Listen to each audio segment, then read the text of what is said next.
to the Thursday, September 17th, 2020 regular meeting of the Newark Unified Board of Education. And Ms. Gutierrez, roll call, please. President Nguyen, Member Nguyen, Here. Member Zhang, Yes. President Martinez, Here. and Member Rodriguez is absent. He, just for the record, might join us later today, and I will make a note of that. Thank you.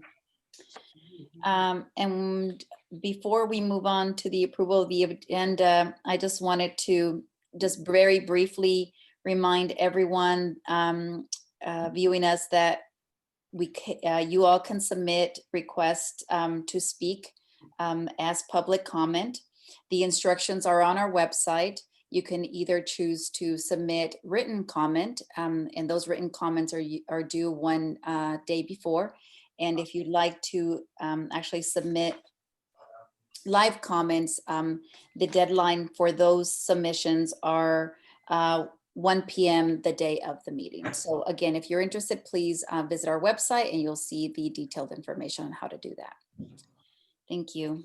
And with that, we do move to item 2, which is approval of the agenda. I know that I have a modification, but does anybody have any modifications they'd like to make before we move?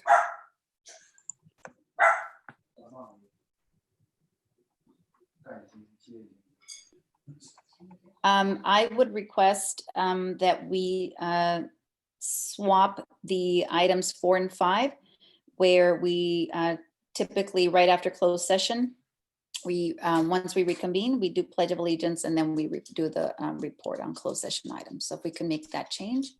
Noted. If there are no other modification requests, may I have a motion and a second to approve with the modification?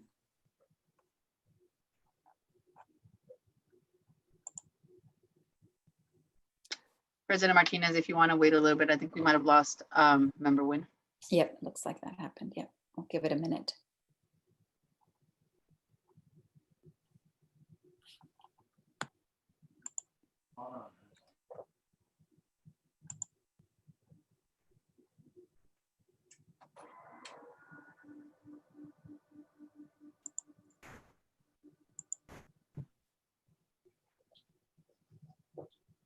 Again, we are just waiting for Member Nguyen to rejoin. Looks like we lost connection.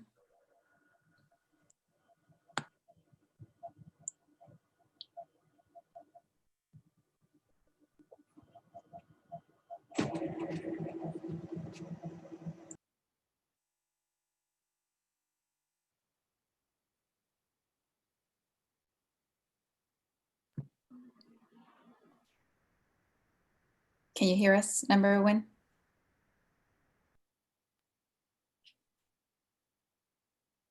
Member Nguyen, Member Nguyen, can you hear us?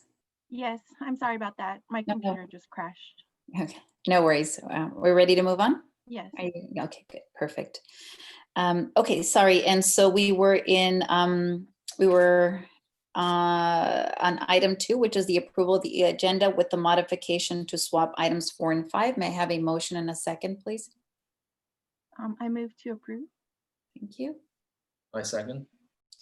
Thank you, Member Zhang. And Member Nguyen, how do you vote? Yes.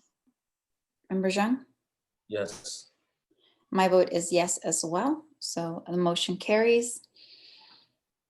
And with that, we move to item 3, which is closed session, where we will be discussing public employee discipline dismissal release.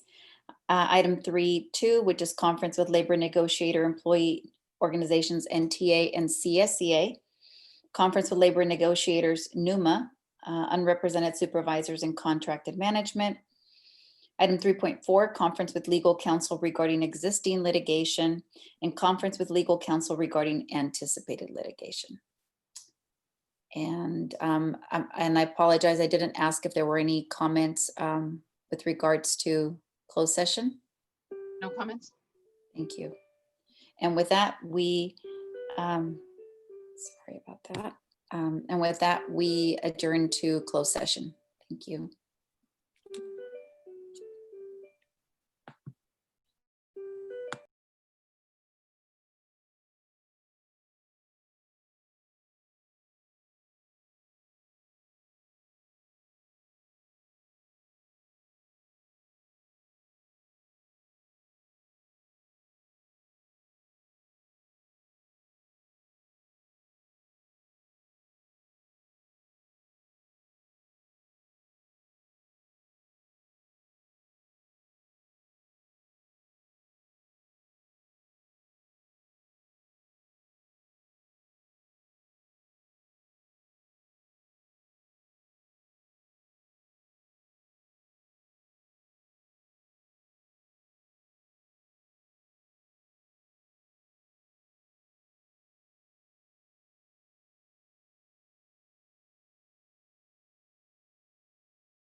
Hello, Mr. Salemi. Hello. Hi. Hey, Mr. Salemi. Hello, guys.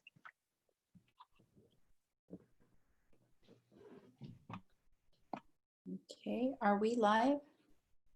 Yes, I'm sorry. Okay. Okay, welcome to those of you who are just joining us, and welcome back to those who join us before we adjourn to closed session. So welcome, we reconvene to open session, and with that, we ask everyone to stand for the Pledge of Allegiance, please. Sorry.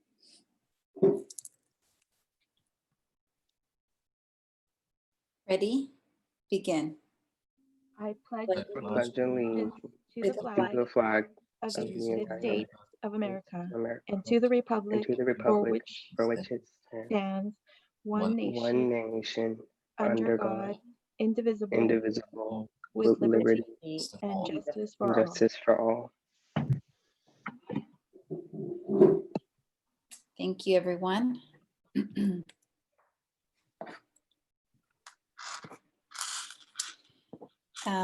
With regards to closed session, there was no reportable action taken. And student member Wahab Salemi has joined us, so let the record show. And we move to item 6, which is recognitions and celebrations. Staff spotlight, Superintendent Triplett.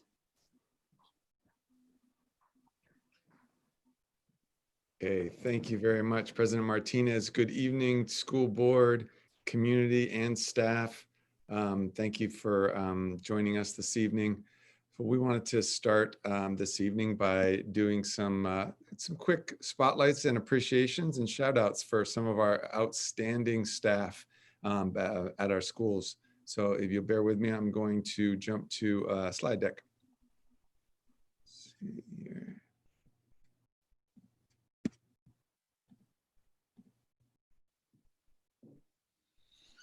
So the first person we wanted to celebrate tonight is a member of the Child Nutrition Services Department. He's our district. His name is Mr. Gambino Perez Bermudez. I had the pleasure of meeting him in one of the first days that I was in NUSD. I went and helped in the district kitchen. And I was just struck by Mr. Bermudez's energy, his enthusiasm, his teamwork, and his tireless spirit. Since then, I've had a chance to see him out and about, distributing lunches, working with others, connecting with families and students. So just wanted to take a moment to appreciate him. Maybe we could do a little what they do in elementary school. All right. The next person we wanted to just give a shout out to tonight is Miss Amanda Goliger. She's the principal at Music Elementary, our neighbor here at the district office. Amanda is a champion of all students. In particular, she is so thoughtful and caring about our students with special needs and making sure they have the very best in education and in care.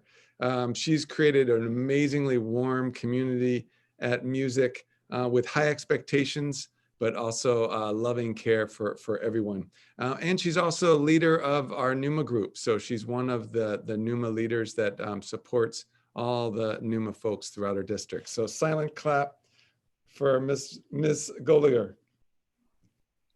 And lastly, but certainly not least, I wanted to shout out Ms. Shireen Raber. She's a second grade teacher at Schilling Elementary. I had the pleasure of being in her class, I think it was last week. Her positivity, her energy and enthusiasm enthusiasm.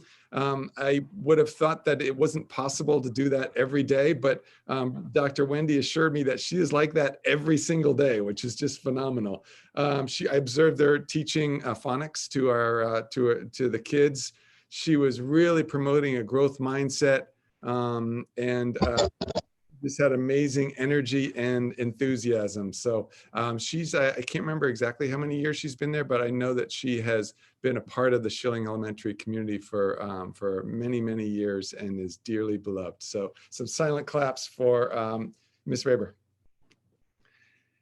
And that's our appreciations for this evening. Thank you, Superintendent. All right, moving to item 7, which is public comment on non-agenda items. Ms. Gutierrez. Oh, President Martinez, there are no public comment, and I also wanted to make a note that Member Rodriguez has joined. yep, thank you. You took it out. I was just about to say that. Hello, Member Rodriguez. Sorry, I'm late. I mean, running crazy. Were you honoring Miss Raber? I saw a picture. Yes. She was my kid's teacher a long time ago. Fantastic. Not super long. That's right. She is awesome. Thank you, Member Rodriguez. And okay, and so again, just to reiterate, Ms. Gutierrez, there is no public comment on non-agenda items.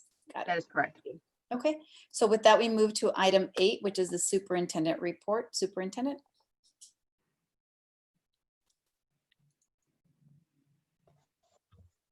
I apologize. Something happened to my computer, and I have to restart the deck here. One second, please. No worries.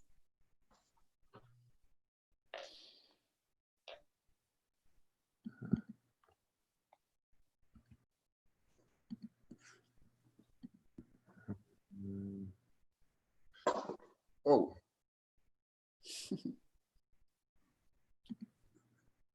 Let me try it this way. if you keep apologizing, they're gonna think we're related. Um, No worries. Take your time. I know we're all staring at you, but go ahead and take your time. Here we go. I do not know what happened, but I think we're.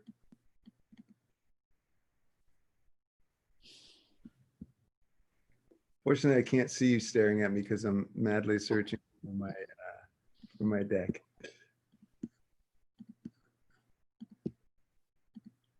And here it is.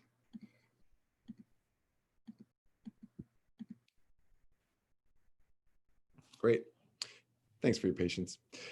So this is the superintendent's report for this evening. I wanted to start with some safety updates and some updates from both the state and the county with regard to school reopening. So many people are probably aware, but worth reiterating here that what was previously the state monitoring list, which when we were put on the state monitoring list, based on the number of cases in our county, then the governor made a statement that any any county that was on the state monitoring list would not be able to start the school year in person and would be in distance learning. Since then, he has evolved the state monitoring list to now be the California Blueprint for a Safer Economy. So it's the next stage in the process around reopening. The blueprint measures county risk levels, and it provides state guidelines for reopening. And so you've probably seen this, but just wanted to reiterate it here. These are the different county risk levels based on the number of cases, new cases, and then also the number of positive tests, the percentage of positive tests that are happening in any given county at any given time. We are currently in the purple color as Alameda County, but it's worth noting that we are relatively close to moving into the red. So we actually are at a point where I believe we're at 4.9% positive tests, which is within the red category. And the last I checked, we were at 7.8 or something around there in terms of new cases per day per 100,000 people. which, as you can see on here, puts us still keeps us in the purple, but puts us very close to being in the red. So the reason I bring this up is because the new guidelines are, once a county is in the red for 2 weeks consecutively, then they are eligible to reopen schools. And so like I said, we're not there yet, but we are relatively close, and I'll share in a little bit some of the things that we are doing to prepare. In the meantime, I also wanted to share out this, which is the current school reopening educational plan for Alameda County. And that is that even though we are still in the purple, that the county has indicated, the county health department and the Department of Ed has indicated that districts or schools are eligible to apply for a waiver in elementary school in order to go back to school in small groups, even when the county is still in the purple. And so I was going to go through a little bit of what are the requirements around that, and then as well discuss another category that the county has indicated that schools can now do, which is bring students in person in small groups. Of course, there are restrictions and guidelines around these things, and that's what I just wanted to make the board aware of tonight. So the first is for the waiver, and actually I should start by saying that we in Newark Unified School District have made a decision not to apply for the first cycle of waivers. And the reason that we have done that is because we really want to make sure that we are applying for a waiver in conjunction with our labor partners and in collaboration with them. And while we have returned to the negotiating table with our with NTA, and we are at the negotiating table with CSEA, we're really at the preliminary stages of discussing these different options with the teachers. And so we, of course, would not jump into anything without their collaboration and support.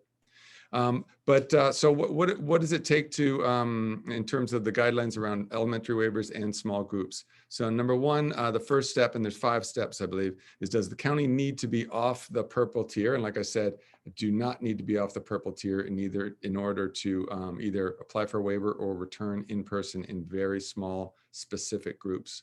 2 is which of those students could return. For the waiver, it's all elementary grades, TK 6. For the small group, it's different specialized student groups of all grades.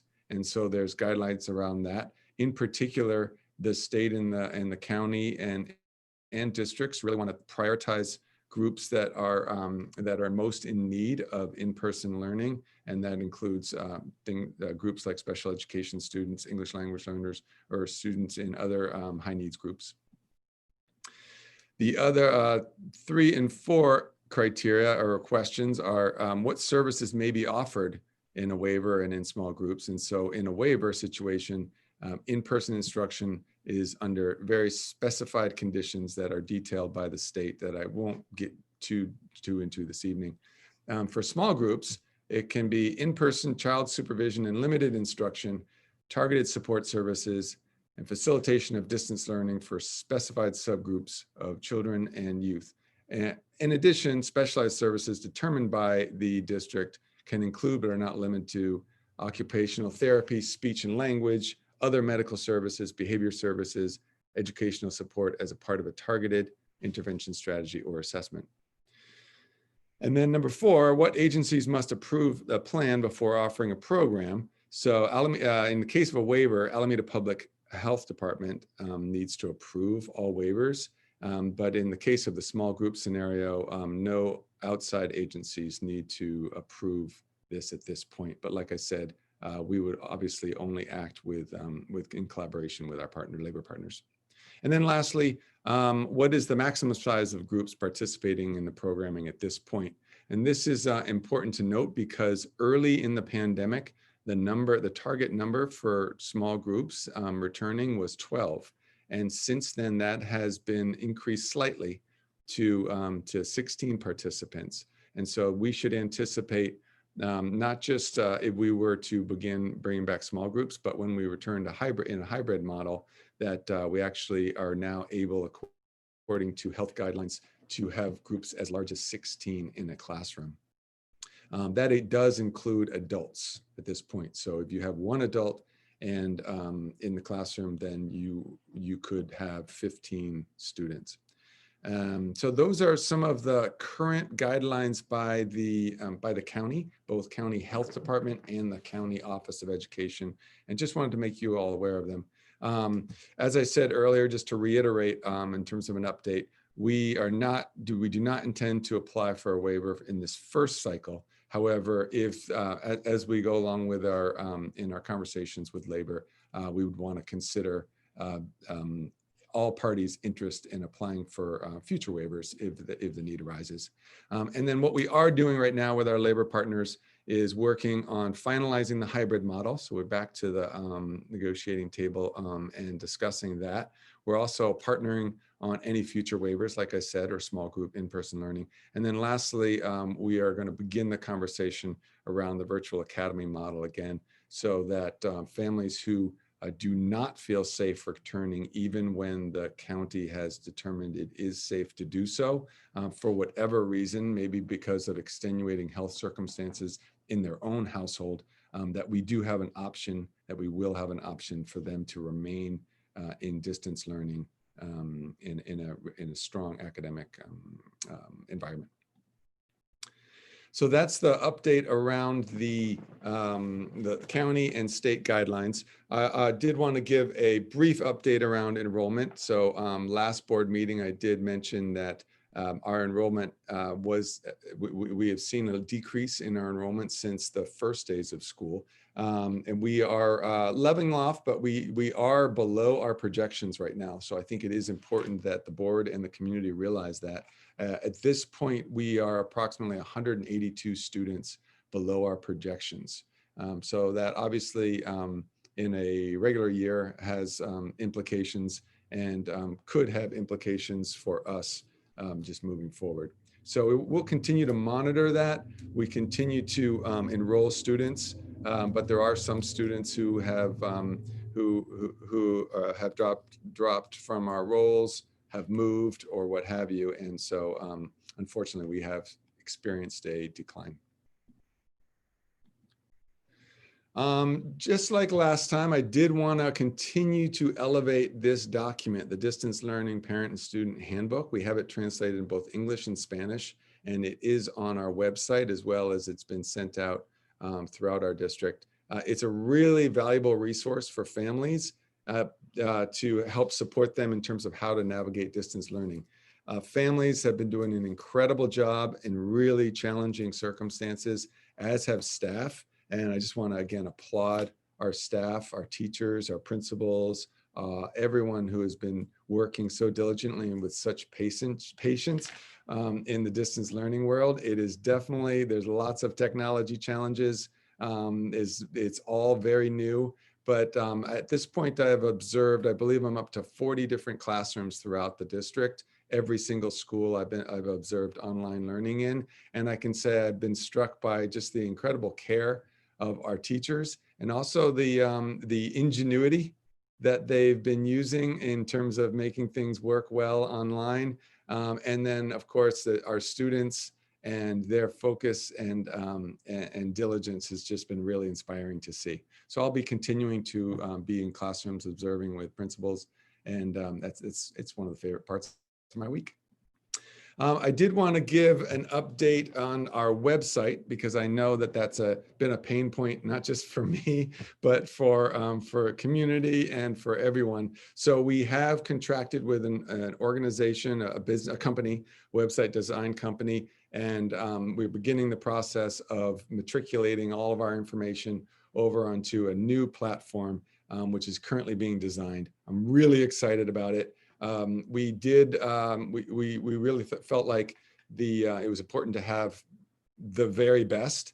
And so this organization that designs websites, so they do it across the country and actually the nation, for educational organizations, district schools. They're really fantastic.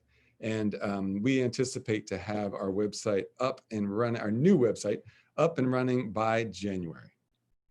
I will, of course, keep the board informed as that goes along.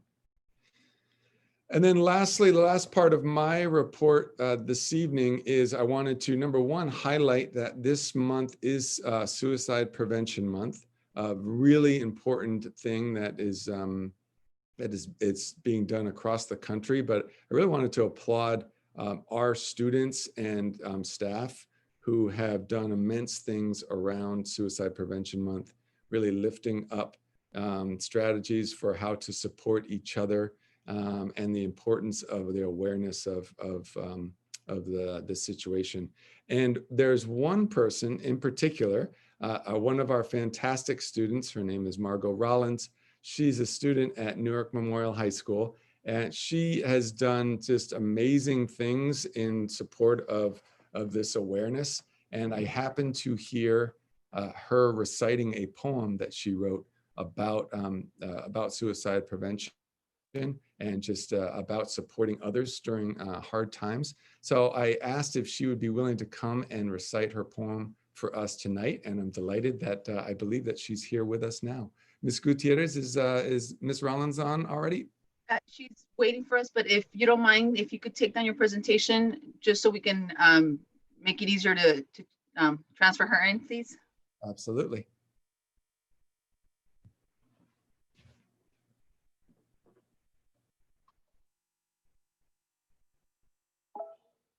And she's in. Hello. Oh, there she is. Hey, Ms. Rollins. I'm going to turn the floor over to you. So go ahead. Okay, so this is a poem I wrote after a third period teacher gave a suicide awareness presentation. To the suicidal thoughts once in my head, I don't need you anymore. I found purpose again. I don't have all the answers or even a plan, but I have my words, and that's worth more than what you thoughts ever gave. So if you hear my words and they begin to resonate, I hope this is your takeaway. There's more to you than what your thoughts put you out to be, and I hope one day you'll wake up to see purpose, happiness, if anything, just some peace of mind. Please be kind to those around you. You see, each life has value, and if no one has told you, you are worthy. You are worthy of love, worthy of respect, worthy of being valued for who you are and for who you want to be. Each life has value, and I can't stress this enough. I know things right now are more than tough can even describe. Please come out of the shadows. You don't need to hide. Please let my words be of a guide. If you need an ear to listen, here I offer mine. A shoulder to cry on too, I promise you. I hope to build a safe space and to form a bond. And if ever needed, I hope to see you become someone others can lean on. Remember the little things of the world and how the birds chirp. And honestly, for what it's worth, the sun does rise and set each day. So if consistency is what you need to stay, I highly recommend using nature as a way to escape. I may not know for sure, but I can say from experiences, the battles of today don't always come to tomorrow. Tomorrow is always a new day with new choices and new promises. For me, I thank God I wake up with a new thing to say. And from what I've learned, your story could be someone's glimpse of light, someone's change of mind. And I know it's easy to give up and to say you're through, but you aren't finished yet. I can promise you. Thank you.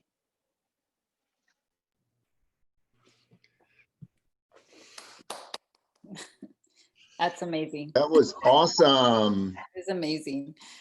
I think we all Thank you. did a minute, Ms. Rollins. Wonderful job. It was beautiful.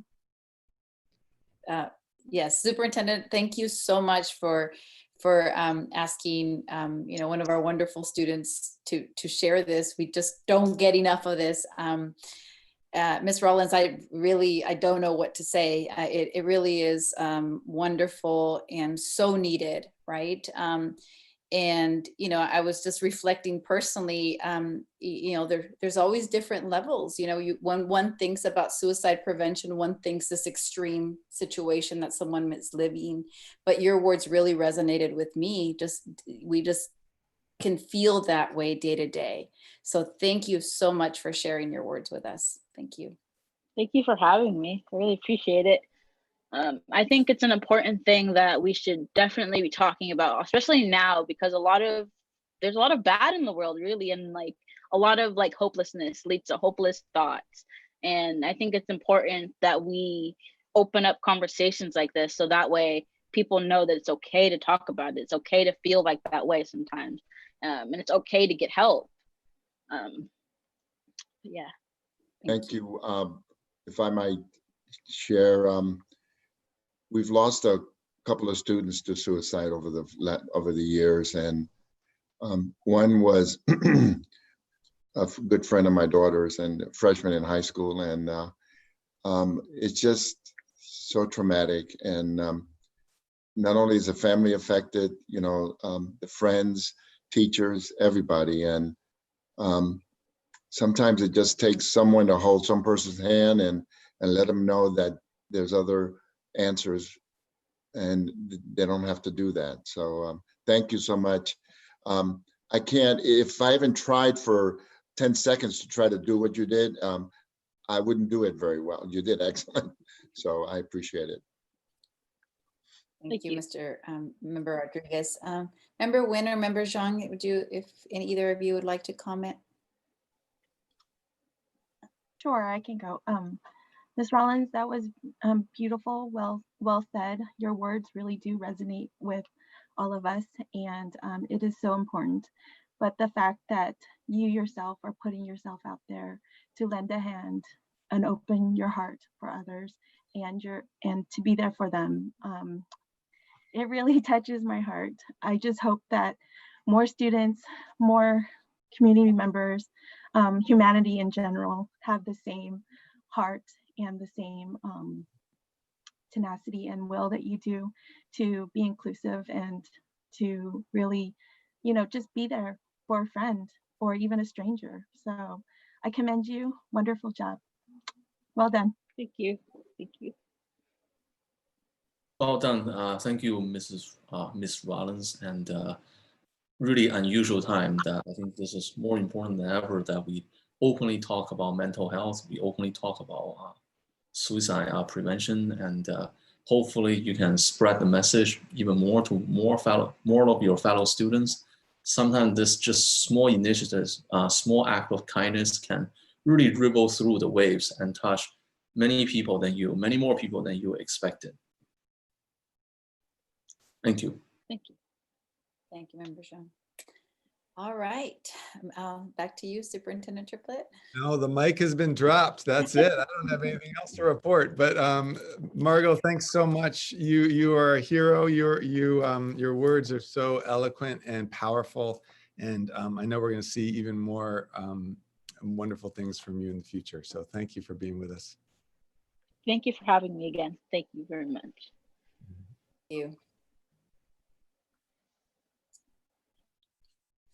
Superintendent, does that conclude your report? Yes, it does. Thank you very much. Our student will just be waiting on the attendee list at this point. Thank you. And with that, we move to item 9, which is the staff report. Superintendent. Thank you. Yes, we have two things this evening, President Martinez and board members. The first, I'd like to introduce Ms. Cervantes Folk, who you know well from previous meetings. She has been doing, she and her team, I should say, have been doing an unbelievable job in putting together this federal program monitoring report. And she's going to explain a lot more about it, but I will say that I was able to take a look at all of the documents that were required to go into this. This is a federal requirement that certain schools and districts are selected to have to report on every year. And this year happens to be our magic special year. And the amount of work The amount of attention to detail that has had to go into this is just really, really phenomenal. And so I want to just personally applaud Ms. Cervantes Falk and her team. And with that, I'll turn it over to her to explain what it's all about. Good evening, and thank you, President Martinez, Dr. Triplett, executive cabinet members and board members. Thank you for having me. Like Dr. Triplett said, I'm here to provide you with a quick overview of federal program monitoring, what it is, what does it entail, and I will be coming back once this review is done with a report of how Newark Unified did with that. So really the objective for this presentation is to simply provide you with a general overview of what we call FPM, Federal Program Monitoring, the process, the timeline, the programs that we've been identified for review, and where we are in terms of preparation, since this review is happening next week. And we also have some time for some questions and answers at the end of the presentation. So to begin, very quickly in terms of, the overview, well, what is it? Why, do districts have to go through this process? So really, it's what it is, a federal program monitoring. So in that case, any district, any LEA that is participating in any of the federal programs, Title I, Title II, etc., are subject to a review. And the purpose of the review is simply to look and review the LEA's processes and the procedures for implementing the requirements for the program as per either law or administrative regulations. And what really they're looking at is the proper use of funds, the services and supports that we are providing to the identified groups, and that if and how they're aligned to the administrative regulations.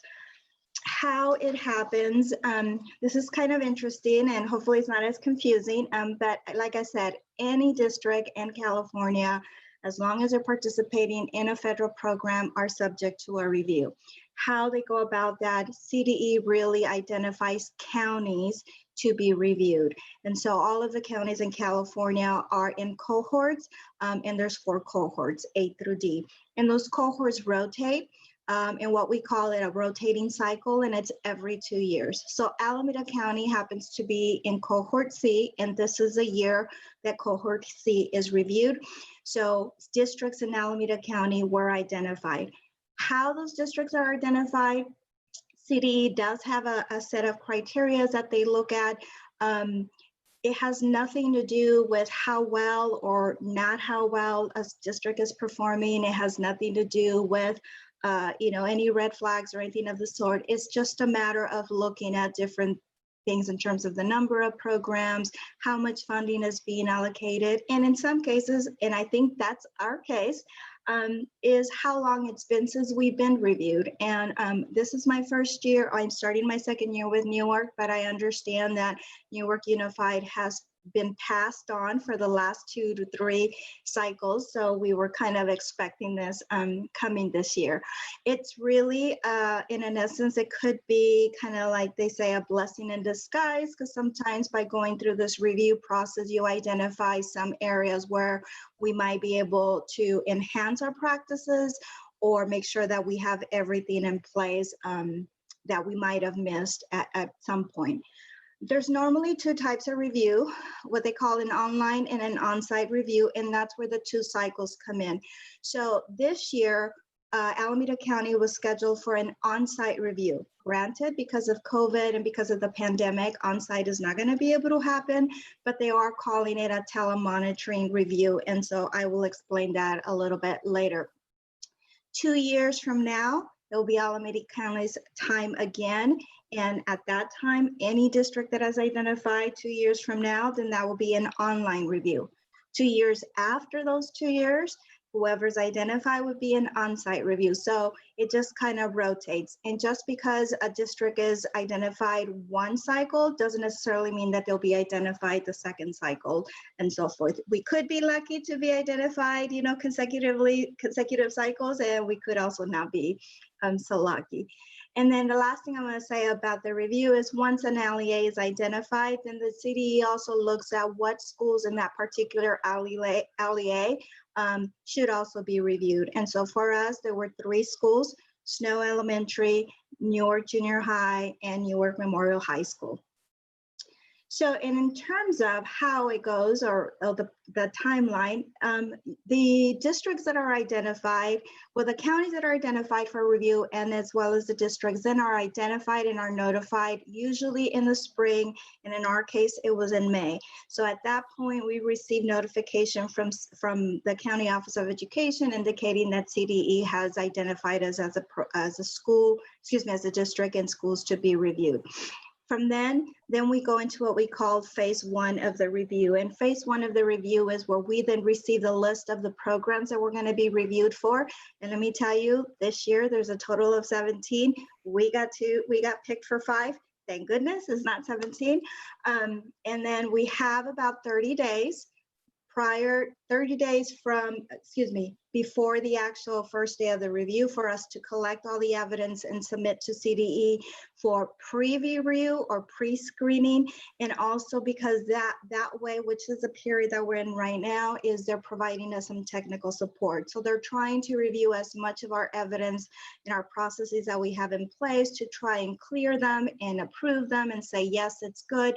So by the time the official review starts, which is phase 3, they're here or they're interviewing with people just to clarify any questions that they might have, or to also say, okay, well, this is how you said your process was.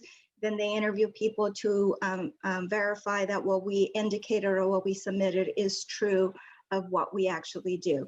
And then the last phase is once the review is over, which in our case is going to end next Friday, the 25th, we will get an official, well, we have what we call an exit meeting, and we'll get a tentative draft of if there were any findings or how we did in the review.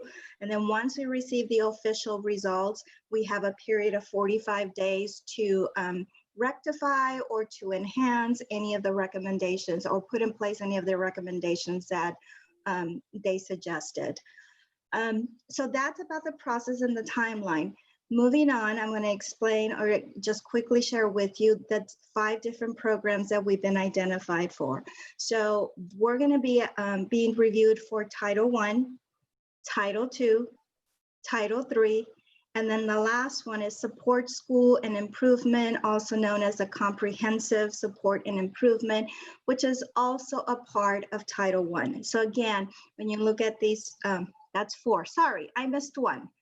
Okay, the last one that we are being reviewed for is UCP, the Uniform Complaint Procedure. And that's, just saying, do we have all of the procedures in place and do we have all the systems in place? My apologies, I just realized I left that off my slide. Again, so these are all administrative regulations. These are all requirements from the state and the federal department when it comes to the fundings. So as we move on, what do we do? So in order for us to prepare for this, once we realized which were the programs we were being reviewed for, we established a team. And yes, like Dr. Triplett said, the team has been amazing in terms of supporting us. Because of the 5 programs, we really are working with the business office, HR, and of course, Ed Services. And we have administrative support as well as staff assistance support with this process. We notified the sites. Most importantly, I think we created a tool and established processes and procedures for how to gather and submit the evidence to CDE, because they actually have a platform where they want us to communicate with them and also upload everything to keep everything on record. And then we also created internal deadlines, right, to make sure that we were then on top of things and that we would meet CDE's deadlines. We created our own internal deadlines. And so I'm very happy to say that, we've met so far at every deadline we've had. We've submitted a piece of paper for at least every single element that they've asked for. And let me tell you, some of the elements have multiple pieces of paper. And as they review those elements, if they either have a clarifying question or say, this is good, but we need something else. So we've been in communication with them since the beginning of August, really, for that. Our goal is to come to Thursday, September 24th, by 1 o'clock, to have submitted everything that they've asked for, and that we end up coming back with sufficient for everything that we've turned in, so that on the 25th, they say thank you very much, and then we look forward to a really nice, pretty final report.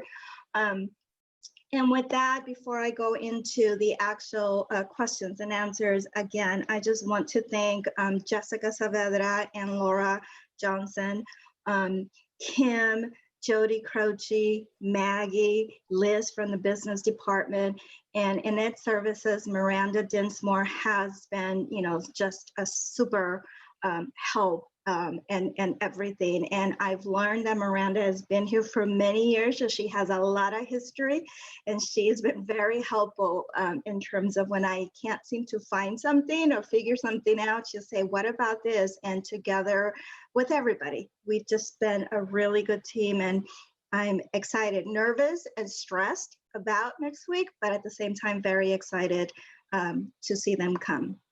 So thank you.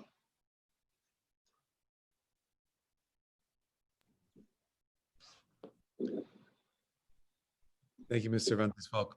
Board members, any questions?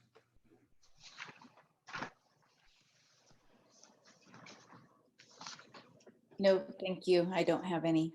Thank you. Thank you. Excellent report. Thank you so much. Okay. Ms. Cervantes, I think at this point you could stop sharing your screen. Okay, I'm going to be on next, so, Okay. but I will. Okay. Yeah. So moving on then to 9.2, it looks like handing it back to you, Superintendent. Mhm. Yes, thank you. Fortunately, we're going to see a lot of Ms. Cervantes Falk this evening. She has a number of things to present. So the next thing that is up is up on the in the staff report is LCAP federal addendum, and Ms. Cervantes Falk is going to discuss this measure. Thank you. And thank you for having me again.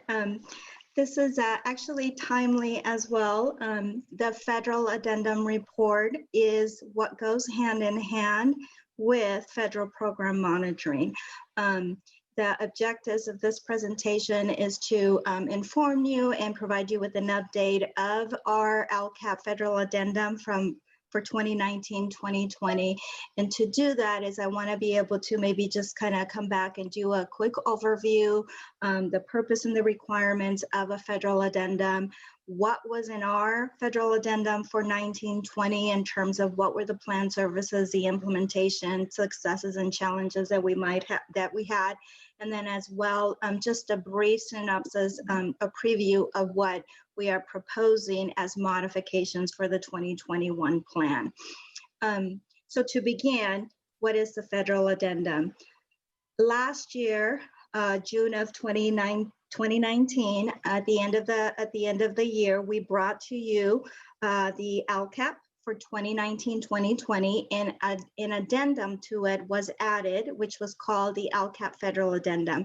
That was the first time that was being required by CDE, and really this addendum kind of replaced former LEA plans. You might have remembered the program improvement plan, the Title I plan, the Title III accountability plan.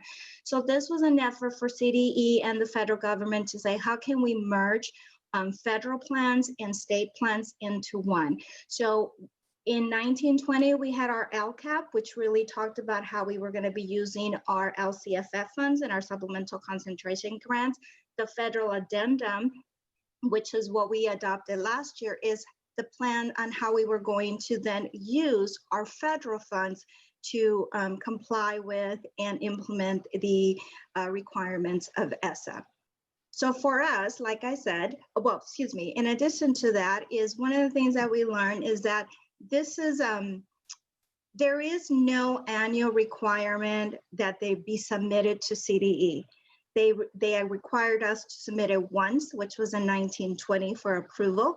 So they're not requiring it that we submit it annually. However, they are highly recommended, and going through FPM process, I know that highly recommended means please do this.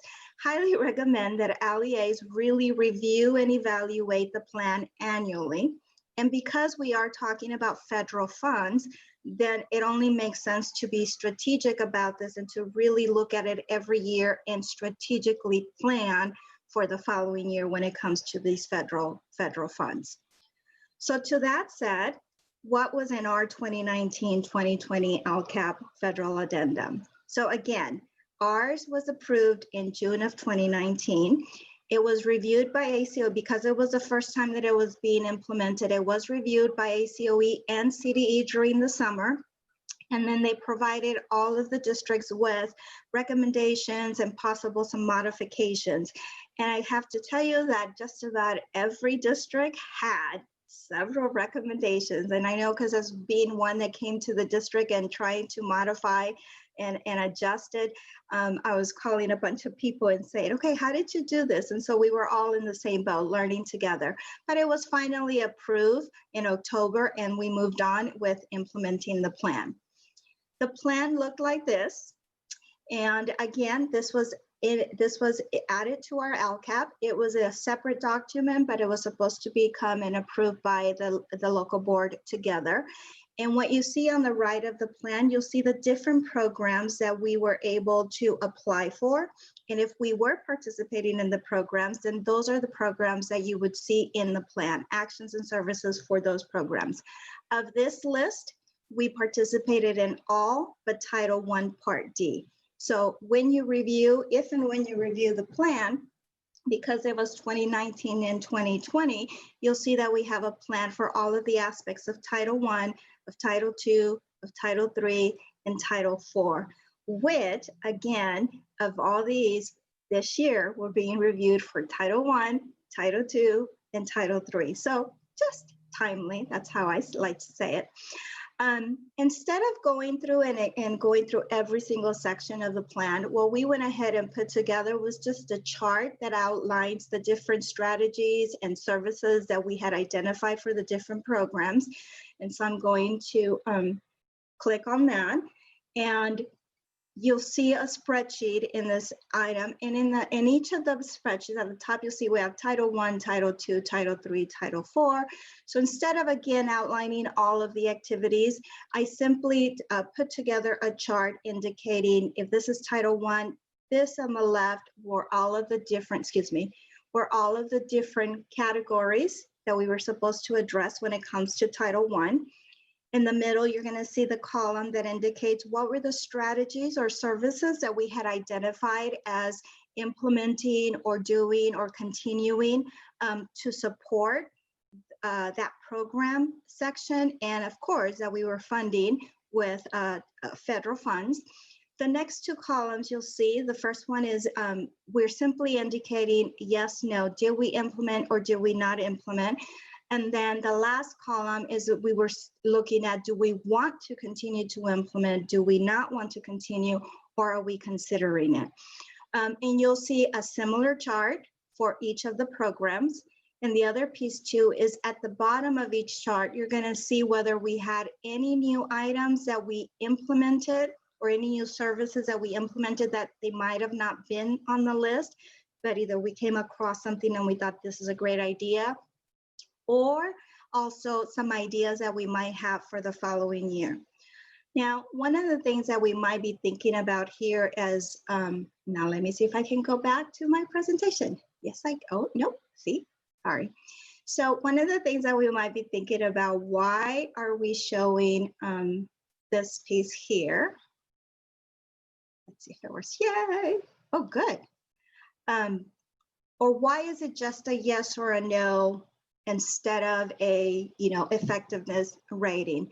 Well, this is where I want to say some analysis in terms of our strengths in our areas of challenges here. The strengths, when I looked at this and when I looked at it with the team, is that we had identified a total of 52 activities, strategies, services to implement, and we were able to implement 94% of them.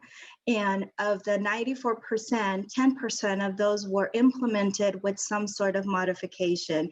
So I feel comfortable to say that we were really on track of implementing 100% of the strategies if we hadn't already implemented them all, and that we were definitely on track of doing a really good job at doing so. The challenges, and this is where I come and I say why my rating is just a yes or a no. Challenges is the obvious reason is the COVID-19 pandemic and school closure. Because of that, we were unable to assess the program effectiveness for one of two reasons. Either we did not fully implement, we didn't finish the year. And here is the piece that is huge, and it has been a huge awakening as well for all of us. With the suspension of all state and federal assessments, we found ourselves with no data to be able to say how effective something was. That, in an essence, you can say, okay, that is true, but at the same time, what it's done for us is the realization that we need to come up with multiple means of measuring something and not simply rely on state assessments, because again, right now, we don't know what we're going to do or how we're starting with our students. We're needing to look at our own ways of assessing their learning loss or their progression. And so as we look at 2020 and 2021, one of the things that I am recommending is that we really look at how that, in addition to the strategies that we want to implement, whether they're new, old, or continuing, that we also look at how we're going to assess them in addition to some of the requirements or some of the ways that CDE is asking us to assess our plan. So for those reasons, as we look for 2021, some of the things that we're looking at is, let's consider all of the actions that were fully implemented in 1920. Let's look at what we might be able to modify or adapt because of our current condition in distance learning. And also, like I said, identifying multiple means of assessing so that we can actually assess the effectiveness of the strategies, not just whether or not we implemented. And then we don't wait until the end of the school year to do this versus having multiple measures throughout the year. And I know it's going to be a challenge because as it is, we're still trying to figure out how we're going to do things in a new setting right now with distance learning. And of course, the last piece, looking at how do we align what we're saying that we want to implement and that we had funds to implement through the federal addendum, how do we align that to our learning continuity plan? Because again, remembering that these are federal funds, these are supposed to supplement, right, and not supplant what we currently have going. So we have a perfect opportunity, a great opportunity right now to look at what's in our learning continuity plan, what is not in our learning continuity plan. Do we still have funds, whether it's learning loss mitigation funds, whether it's unduplicated supplemental concentration grants to use? And if not, how do we then now supplement with our federal funds? So our next steps would be, like I mentioned earlier, really considering what we want to do for 2021, revising the plan for 2021, making sure that we bring it to our stakeholders, such as our ELACs, our DLACs, our school site councils, etc., and then bring back to you, this body, a new plan in the fall, whether it's October or early November, and then really present what we want to do for 2021, and again, possibly with the fall of 21 as well, with a new plan for you to then approve. And so with that, I want to say thank you. Thank you, Ms. Cervantes Falk. I'll ask my fellow board members, does anybody have any questions? I don't have a question, but I do have a comment. Yep, go ahead. Thank you, Ms. Cervantes Falk. That was a wonderful presentation. I just really like the fact that you stated that we needed to identify multiple means of assessing effectiveness for this coming year. But I would highly recommend to staff that we continue beyond this year to continue to do that. I think that we shouldn't just rely on the dashboard. Right. That's just one measurement, but moving forward in the future, I think it would be wonderful to have, multiple means of assessing. Thank you. Thank you. Noted. Thank you, Member Nguyen. Anybody else? Yeah, I actually wanted to comment on that as well. So thank you, Member Nguyen. I think we're aligned in terms of, it takes something like this for us to figure out that, hey, this one source is not always going to be the best, right? Or it should never be the only source of information. My question was going to specifically be around when we should expect to hear back on some of those potential different strategies or sources of data. I know you mentioned the fall. So are you all thinking November, late October? Just perspective. No, perfect. Thank you for asking. Definitely, when I look at the calendar, I would love to shoot for the last board meeting in October, but I know that you probably have one just coming up. So I would say late October, early November, looking also what's going to come from the FPM review. But yes, so my goal is to have something by the end of October. Whether that's making it to our last board meeting in October, I will, look at the calendar. But thank you. I had a question, if you don't mind.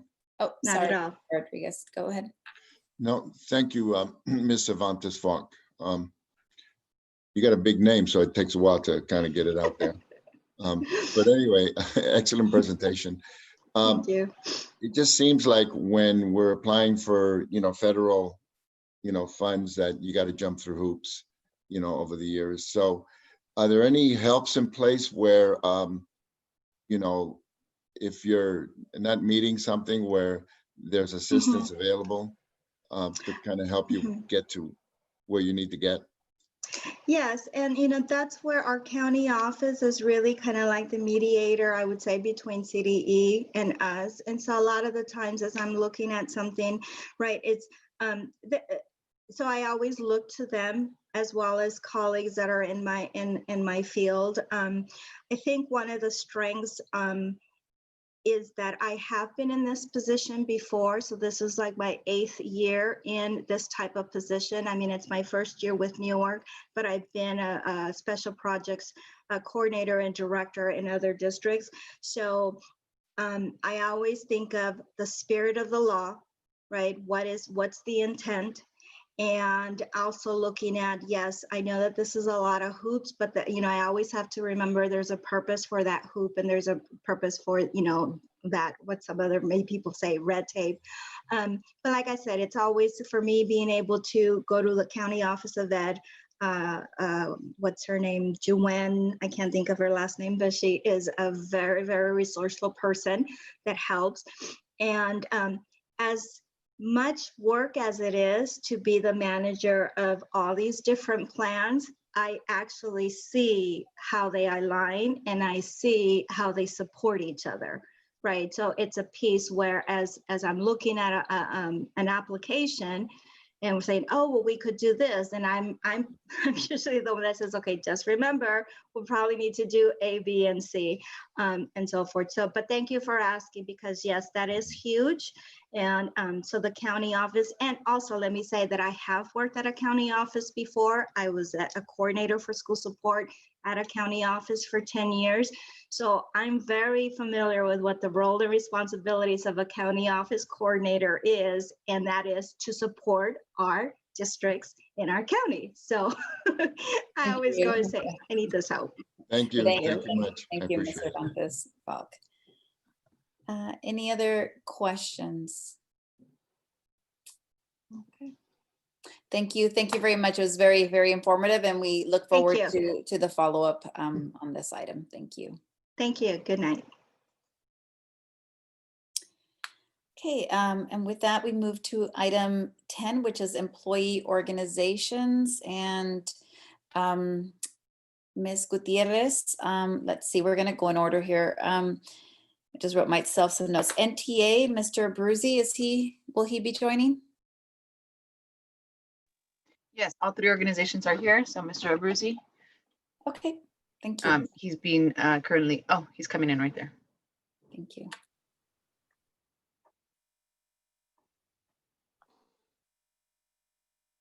Hello, welcome. Oh, you're on mute still. Welcome. Yes, nice to see some of you. It's good to Thank see you. everyone. Some of you I have seen in a long time.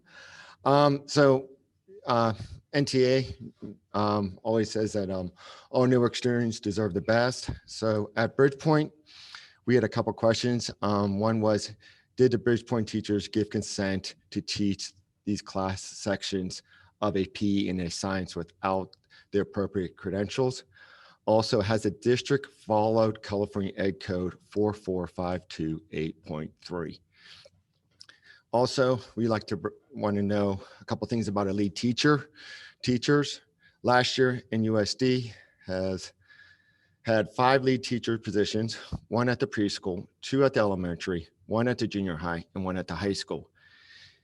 They had 6 staff members because of the junior high position was shared.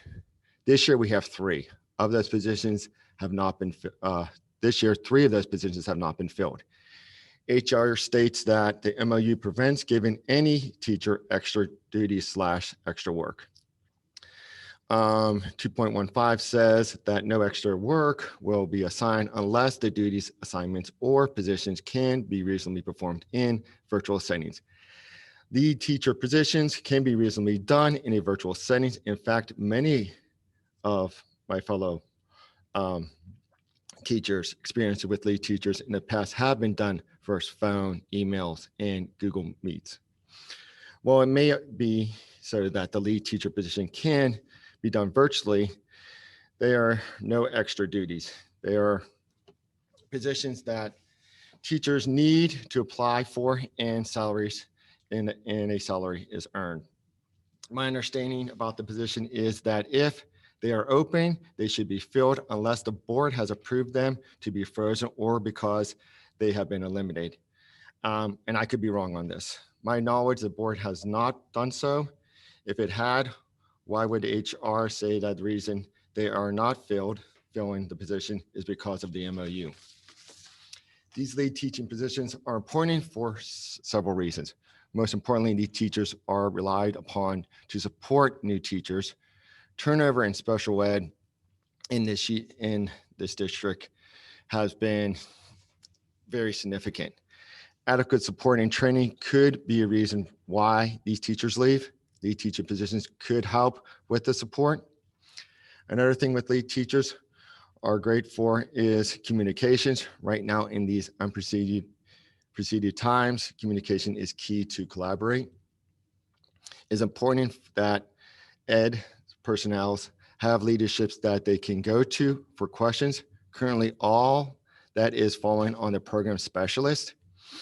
In the absence of lead teachers, which is a job with a job description, it is unacceptable that the work of lead teacher is being given to one program specialist, which is separate job with a separate job description. NTA would like to see the job descriptions for every special ed position, director, program specialist, lead teachers. It would be helpful to NTA members who is supported or who is supposed to do what.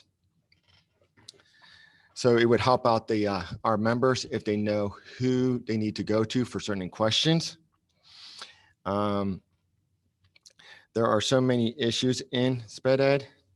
They're being they're being stretched out during distance learning. These teachers can't make do with less. If you want this year to go successful, these teachers have to have some bare minimums. A bare minimum would be hiring sped ed lead teachers. The district needs to be able to support the program specialists and all sped ed NTA members. If the district is going to pay someone to do the job, the district should be looking within the workforce they are already paid. And NTA would like to know, how would these decisions today support our students?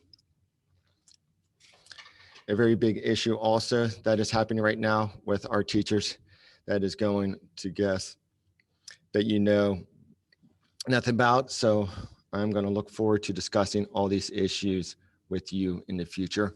But these two main issues are some of the things that we are running into as dealing with distance learning, is for the reason that we are giving teachers are being required to teach in areas that they don't have credentials in, and the waivers aren't being filed, and there's no documentation that says that these teachers volunteer to teach these or consented to these positions. Also, our special ed teachers are really struggling when the district sat there and did not fill these lead teachers. And these are things that really need to be addressed. And when NTA asks these questions are not being answered. So hopefully with the board that they can sit there and maybe get some answers to these kind of questions. But overall, that's all that NTA has to say. Thank you, Mr. Abruzzi. If you have any questions, please ask me. Thank you. This is usually just the report, so, but thank you. Appreciate you sharing. Sure. Thank concern. you. Okay. Thank you so much. Have a good evening. Thanks. You too. Okay, and Ms. Gutierrez, I think CSEA, Ms. Eustace is next, I believe. That is correct. We're gonna cue her in. Sorry, we queued in the wrong one. I apologize.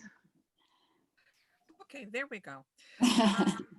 CSCA is continuing to work with the district in negotiating a MOU on reopening of schools. We had one on the closing. We're now working on the one of reopening schools.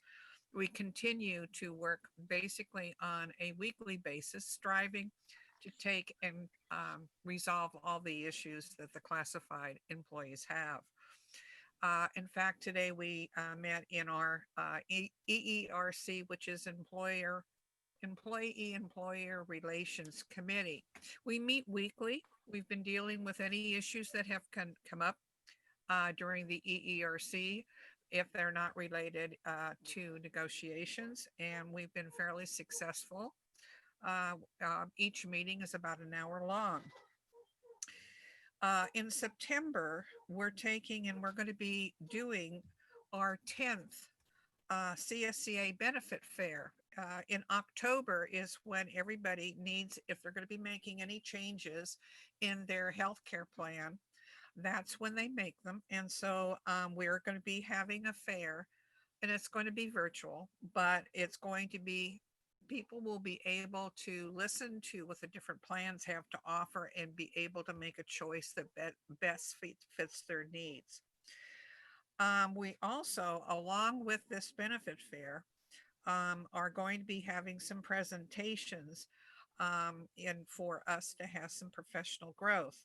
And one of the meetings is going to be how we could make meetings more effective. Another one is going to be managing strong emotions. So right now, with everything that's going on as far as COVID, people are a little uptight. So I think this is going to be very beneficial to our members and help us to do our job.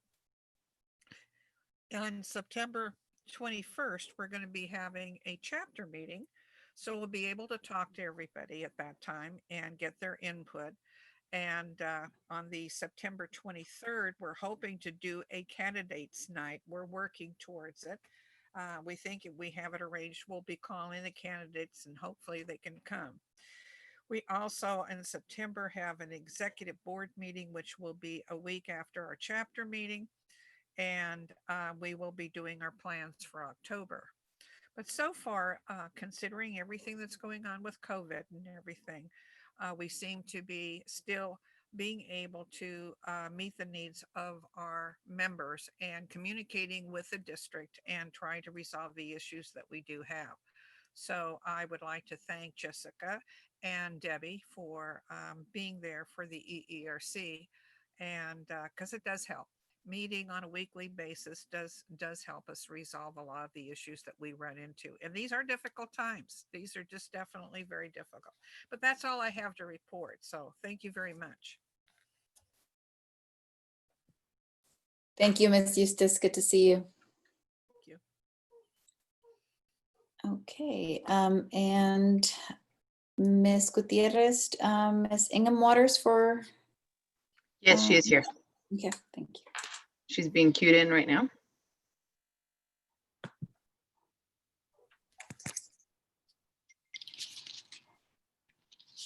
Good evening, members of the board and executive cabinet and the Newark community. We want to take this opportunity to thank our teachers, classified and support staff for a very supportive transition and continuation of support for distance learning. Some of the highlights we have had these past several weeks are the following. Back to school night. What else can we say but wow? We are so grateful for the support from our community members as we explore a new norm of holding school-wide events. We want to thank our teachers, support staff, translators, board members who attended, and of course our parents for helping us make these events a success. Newark Teacher Induction has officially began its activities under the leadership of NUMA member Leonor Rebasora. 4 orientation sessions were scheduled in late August and September. All 21 teacher candidates, 16 mentors, and 4 site administrators attended. The top topics candidates have expressed for their individual learning plans might focus on for this year are effective instructional strategies for online teaching, technology skills, how to find evidence of and for learning, how to lead inquiry-based learning in science through Zoom or Google Meets. It will be a most interesting year of exploration and investigation into a teacher's practice once again. When asked how they felt about starting year 2 of induction, the continuing participants replied, excited, ready, curious. Definitely a sign we are off to a great start. If you'd like more information about the Newark Induction Program, please go to induction.newarkunified.org. We also want to thank Athletic Director and NUMA member Coach K for initiating the Tech Drive-Through Help Session for families that hopefully will start on this Saturday, pending air quality. Also, appreciations go to our IT team of 4 people under the leadership of Paul Rose, including David, Aaron, and Barbie, for responding to over 100 tickets a day to support all of our technical and technology needs. As we continue the school year, we want to ensure that we continue to lead with student focus decisions in mind. We thank you all for your support and dedication to our community. Thank you, Ms. Ingham Waters. Thank you. Okay. All right. With that, we move to item 11, which is a public hearing. And today our public hearing 11.1 is on the learning continuity and attendance plan. So with that, I open, I don't have a gavel, but I'll open the public hearing. Ms. Gutierrez, do we have any requests for comment or questions?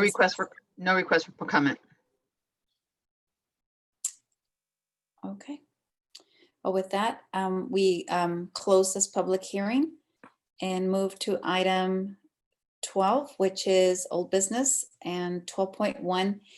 It's a labor cost to install electronic locks. Superintendent Triplett. Thank you, President Martinez. So I'm going to turn it over to Ms. Dela Cruz to explain a little bit more about this item. But I will say we are bringing this back because there was a bit of a miss there in terms of ensuring that we have approval to fund the labor cost in addition to the equipment cost of the locks. So I'll turn it over to Ms. Dela Cruz to explain. Thank you, Dr. Triplett. Yeah, so back in August of 2019, the board approved the purchase of electronic locks to upgrade all of the locks at the schools. And the total amount that was included in the dollar that was approved was $641,000, and it did not include the labor. So at that time, the intent was to have these locks installed by our own district staff. And it was mentioned in the background, however, there was a slight oversight in not including the dollar amount. And so we're coming back tonight to get the labor costs formally approved by the board.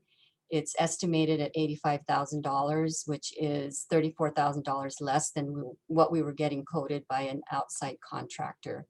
So the recommendation tonight is to approve the district staff labor costs for the $85,000, which is part of the Measure G bond projects.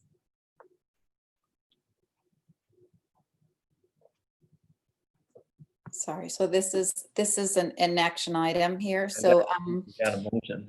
yeah. Can I get a motion and a second to open discussion here on this item? So move. Thank you. Member Rodriguez? Member second. Nguyen, was that a second? Sorry. Yeah. Thank you. Any questions for Ms. Dela Cruz?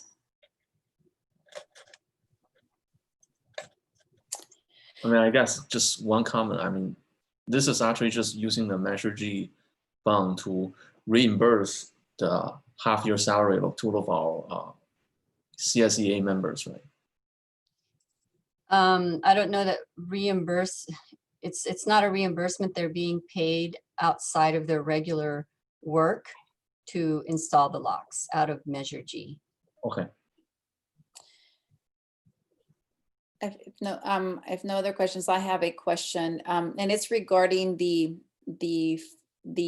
fiscal impact or the item under budgeted, which is yes, and my question is, if we, we're saying it's budgeted, but we didn't get approval. So are you saying it's budgeted in current year? Or are we back, how are we counting it as budgeted because it didn't get approved in the first place? Because it is, I believe, overtime, right? So can you help us understand that? So when the board approved it back in August, the assumption was the approval was for both the labor and the materials. So the budget for this year does cover the labor because we had thought that it was part of the approval that happened back in August. When we went back to review it again, we saw that amount only included materials, but we did put it in our 2021 budget. So if you look at our 2021 budget for the bond, we did allocate a budget of about $60,000 for classified staff, including benefits, because they actually already started the work last year, and last year we had paid $28,000 to date. So we're hoping that it will be less than $85,000 altogether. Okay, so we're approving the 28 retroactive and then the 65 for this current year budget. Correct. Yes. So technically, yes, we're looking at 1920, what's already been done, and then 2021, what's left to be done. Got it. Okay. Any other questions?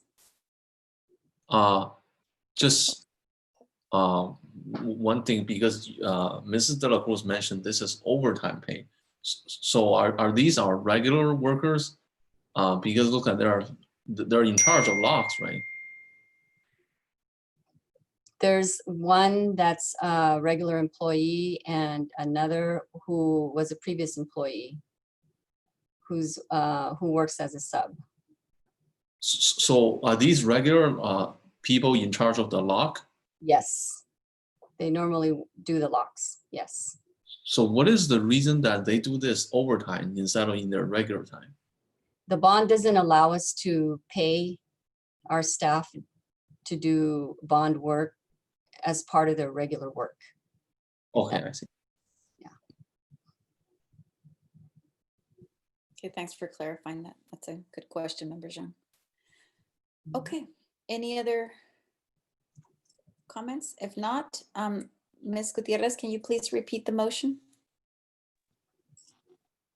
Current motion is staff recommends approval of district staff labor costs to install electronic locks as part of the Measure G bond projects.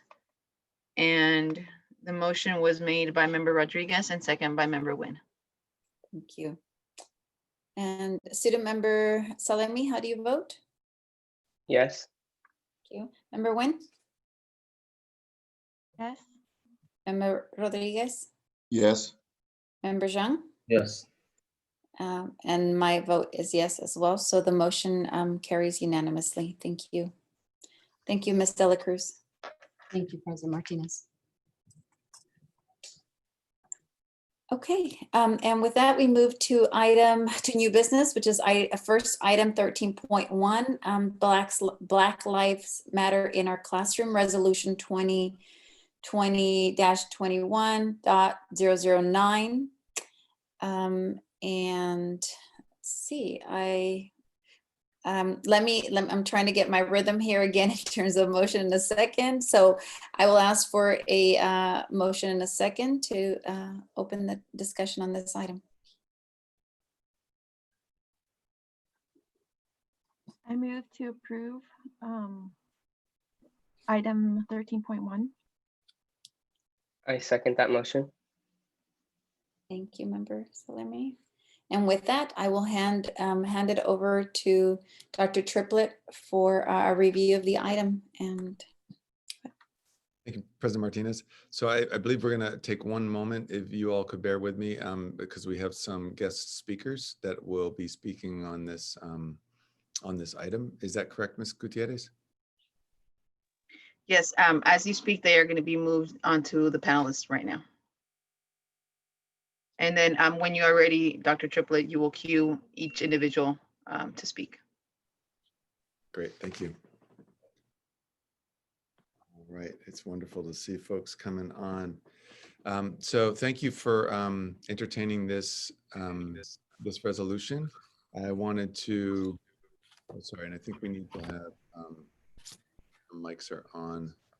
We mute everybody. Just a reminder for everybody to please have your microphones muted until Dr. Triplett asks you to unmute. Thank you. So I'm really excited, and I think it's really important that we are introducing this resolution tonight. And we invited both students and staff to come and stand in solidarity around this resolution.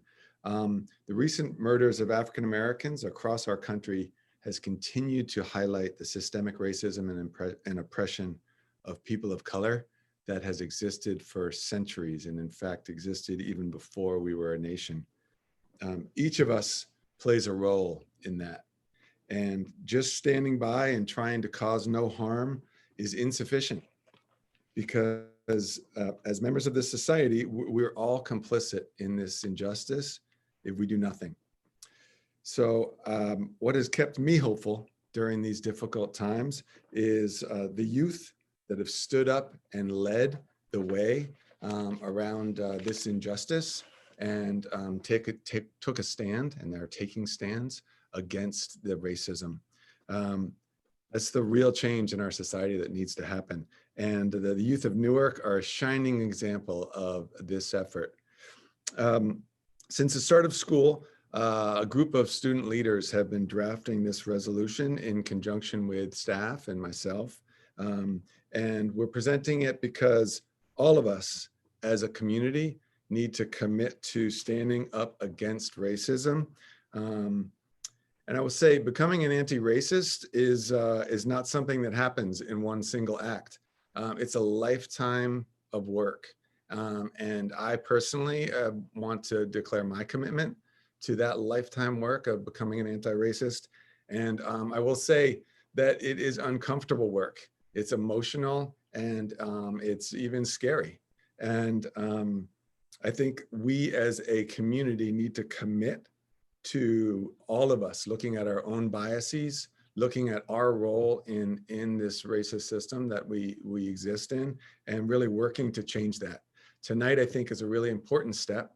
This resolution is a declaration and a stand against racism and a stand in solidarity against the atrocious acts that have occurred. So what we're going to do is we have some adult speakers who are going to speak to this, and because of the time, we're limiting each person to 1 minute. We have 3 adult speakers, and then we have 3 student speakers. But you can see on your screens that we also have many, many students and adults who really wanted to come and stand in solidarity in support of this resolution. So with that, I'm going to turn it over to a dear colleague and a fighter for justice, Principal Olivia Rangel. Good evening, Board President Martinez, board members, Superintendent Triplett, and Newark Unified Community. I am proud to be here tonight as the instructional leader of Newark Memorial High School. I am in support of this Black Lives Matter resolution this evening, not just because of what transpired in recent events, but to combat systemic racism and discrimination we know has existed for a very long time. As former U.S. Representative John Lewis stated, I was inspired to get in trouble, but good trouble. Good trouble is simple. When you see something that is not right, not fair, or not just, you have a moral obligation, mission, and mandate to speak up and to speak out. It is part of the price you have to pay, not just to free yourself, but to free and liberate others, end quote. I make a promise to get into good trouble. Along the way, I will make mistakes and I will fall. But in the process, I vow to make space for the voices of our students of color, teachers of color, and administrators of color. This is my commitment as I support this resolution this evening. Thank you. Thank you, Principal Rangel. The next speaker is our new fantastic music teacher at Newark Memorial, Mr. Patrick Harris. Good evening, Board President Martinez, board members, Superintendent Dr. Triplett, and the Newark community. It is an honor and privilege to show support for the Black Lives Matter resolution. Black Lives Matter go beyond what we see and hear in the media. This is a time where we should come together to have a dialogue about the injustices and discrimination toward Black Americans. The dialogue goes back to the days of Martin Luther King, who led peaceful protests to no avail. And here we are, about 56 years later, still trying to address the same dialogue. Even in 2020, as a Black man in this country, and like many Black Americans, we continue to have experiences in and out of our chosen professions where we have a constant reminder of our race. This tells me that this dialogue is still needed. Though it may be a small step, it is the right step in the right direction. I give a tremendous amount of support for this resolution, and it's now to take these steps together. Thank you. Thank you, Mr. Harris. The next speaker is our wonderful principal at the junior high, Miss Risha Krishna. Good evening, board members, Superintendent Triplett, and Newark community. I am excited to join the Newark Unified School District team. Being new to this district, I see and appreciate the diversity of my students, their families, and the district leadership community. This is something that I can see, but more importantly, feel. Clearly, to me, it's a district that acknowledges and recognizes the inherent value of various backgrounds. This representation allows our students to see themselves mirrored in the leaders and educators in our schools. Tonight's resolution is our vision of the work ahead and ultimately the work we will all benefit from as a community. This plan assures our schools are making an intentional and conscientious effort to promote a greater understanding among our student populations, our community, to create a more caring and just society.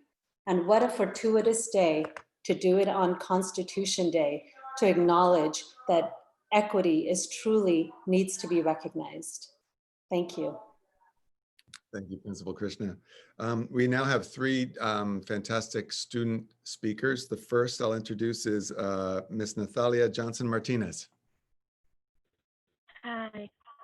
I'd like to say hi to all of the Newark board members and Newark community in general. As a Black and Mexican student at Newark Memorial High School, I think that is important that we are taking a small step to the resolution of everything that's going on.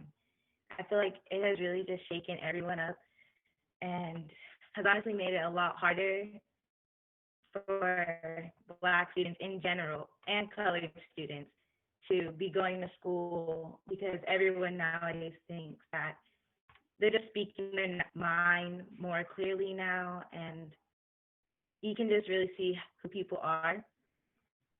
So I completely support this motion and showing everyone that everyone is equal and we should all be treated equally. The color of our skin does not define who we are, just a small part of us. Thank you, Ms. Johnson Martinez. The next student speaker is Ms. Amber Nolasco Torres. Hi, everyone. My name is Amber Nolasco Torres, and I'm a junior at NMHS. I'm here to express my support for the Black Lives Matter resolution. As every person on the Zoom call knows, we live in a community that is rich in both diversity and culture.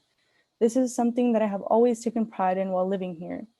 What I don't take pride in is knowing that my Black peers fall victim to the oppressive systems which disadvantages them. For example, in NUSD, they are the most suspended and most chronically absent ethnic group. I believe this resolution is an essential part of our journey towards reaching racial equity, not only in our community, but in this country. I believe every student in this community, regardless of ethnicity, deserves to obtain a quality education. As we all know, education in our modern society is essential to reaching a better quality of life. Denying certain students this quality education is denying them opportunity. If passed, the BLM resolution would mark the beginning of growth at Newark Unified School District in our journey towards racial equity. Thank you. Thank you, Ms. Nolasco Torres. Next we have another student, Ms. Tamia Davis. Hello, everyone. So I'm here on behalf of the African American students at Newark, and I came because I just feel like this resolution is very important for the African American community in Newark, because with this, it shows that you guys are in support and that we have a system that actually supports us in a school district that we can go to and lean to when there's trouble, especially because everything that's going on in the community around us, we should feel like it's a safe space and safe place in the classroom and during school. And I feel like this is really gonna help us, and it's gonna make it a safe place and safe space for everyone. So I just wanted to say I'm in full support of this. Thank you, Ms. Davis. Those are all of our the speakers, but there's one other very important person that I wanted to introduce that you all already know. He's one of the authors of the resolution, and that's student board member, Mr. Salami. Thank you, Dr. Triplett. I'm happy that we have all come together to recognize that there is a problem, not only in this district, but in our country when it comes to systemic racism. And I'm so happy that we are all here today to take a strong stance against institutional and systemic racism. I'm honored to be here in support of this Black Lives Matter resolution. Unfortunately, it's sad that so many issues that arise today in our society are tied back to the race and how we look. No one should be disrespected or denied basic human dignity because of their skin color. No student should have to experience a flawed educational system that oppresses and doesn't allow for a student to succeed. I love that I live in such a diverse community, but I think we should be asking ourselves, what it really means to embrace that diversity. And this resolution is a form of embracing that diversity. As a district, we need to make sure we are not contributing to the unjust parts of our society. And I think that this is a step in that direction. Lastly, I'm very happy that we have engaged the students of this district, and to every student, you deserve to be heard, to be uplifted, to be celebrated, to be loved, to be supported. You have a right to speak up. You have a right to want to change the broken systems around you. You have a right to learn in a classroom without oppressive systems holding you down. So please don't stay quiet and demand change in every place where you see injustice. Thank you. Thank you, Board Member Salemi. With that, I will turn it over to you, President Martinez, but I do just want to thank all of the folks that came here tonight. People are also watching at home. I just look at all of these faces on the screen and I'm struck with the power of all of these people. And the work ahead is going to be really hard, but I can see from this group that we're committed to it. And so we're going to make it happen. So I'll turn it over to you. Thank you. Thank you. Thank you, Superintendent and Student Member Salemi and the whole group that's assembled here in staff and students. It's just so inspiring. It's hard to follow everything you guys have said, so but we will try. Before I say anything, I will open up to other board members. Are there any questions or comments that you have for staff and students? I have some, Sure. if you don't mind. Being a grandparent of African-American grandchildren, and especially the 20-year-old that's in college and the struggles that she went through when she was in junior high school, where they made fun of her skin color and at that very delicate age, all the stuff that her and her girlfriends had to go through because they were being made fun of. And it took a strong administrator at the time to kind of, stress the fact that we do have anti-bullying, and it made such a big difference in her life. And to this day, she's grown so much because of that.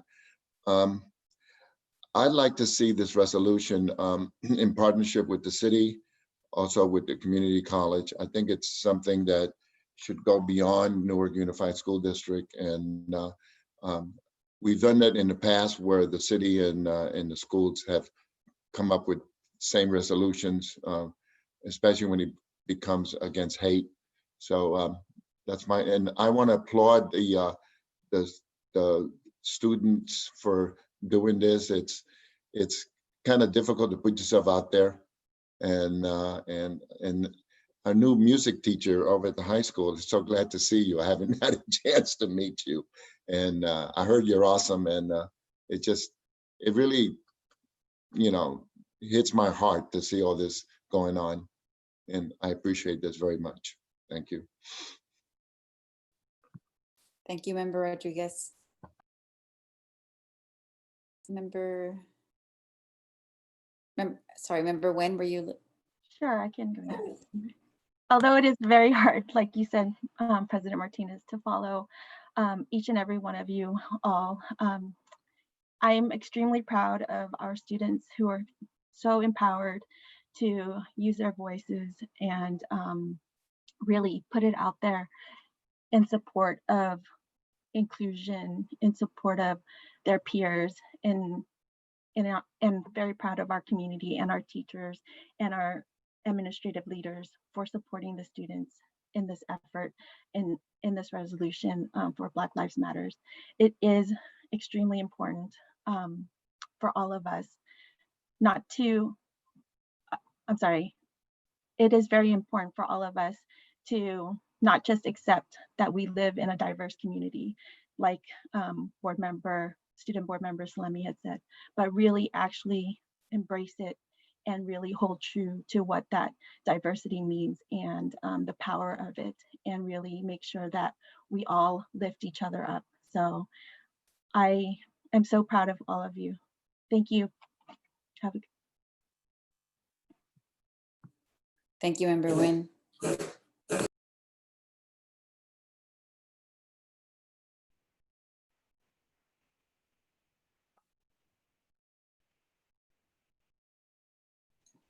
I think this new generation is truly living. I think all of us are living in a pretty unique time. I think for a period of time, we really think we sort of live in a post-racial America, until one day we realize, even on the federal level, a Black man needs to release his birth certificate to get a job, and the white man doesn't even need to release his tax return to get the same job. So that really just make us all think like we're not necessarily living in a post-racial America, not really. So particularly the things happening this year, whatever the unequal suffering that we see under the pandemic, where certain groups are hit much harder than other groups, and whether the social, economic, and educational inequity that we've seen ever since the lockdown, and obviously the unrest in the countries, is really the combination of 1968, 1930, and 1920 all together in 1 year.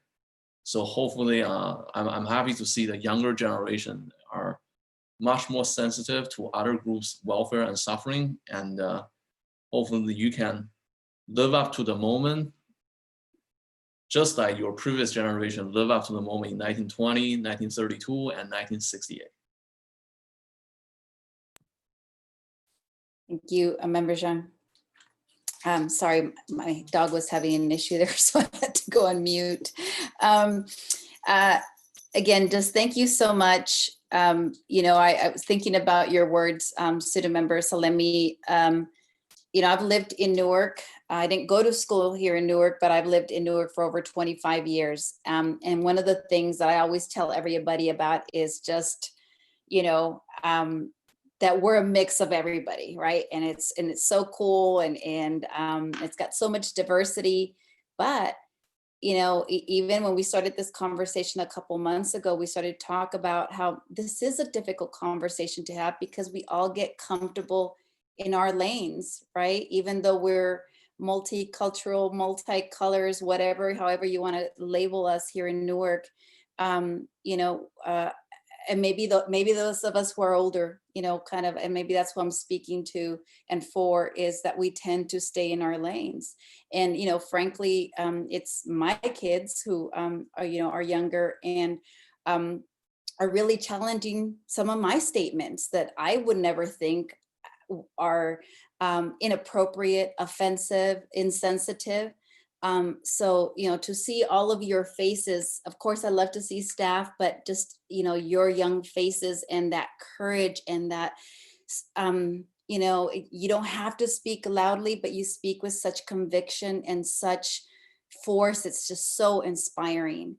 And, you know, one of the things we were talking with this resolution, as we'll read it going forward, assuming we all approve, is, you know, making sure that our words aren't empty, that there is a plan there, that it's meaningful, and that we are committing as a district, not just to say it, right, but to do something. So anyway, you guys have just given me chills, and you know, really looking forward to, you know, to continuing the work. Member Rodriguez, you know, you made the suggestion, maybe it's beyond just our district.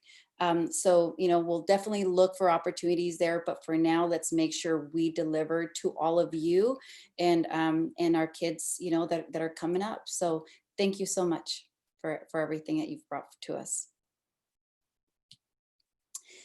Let's see, and with that, coming back to the formality of it all, if there are no other questions or comments, I'd like to ask Ms. Gutierrez for to repeat the motion on the table, please.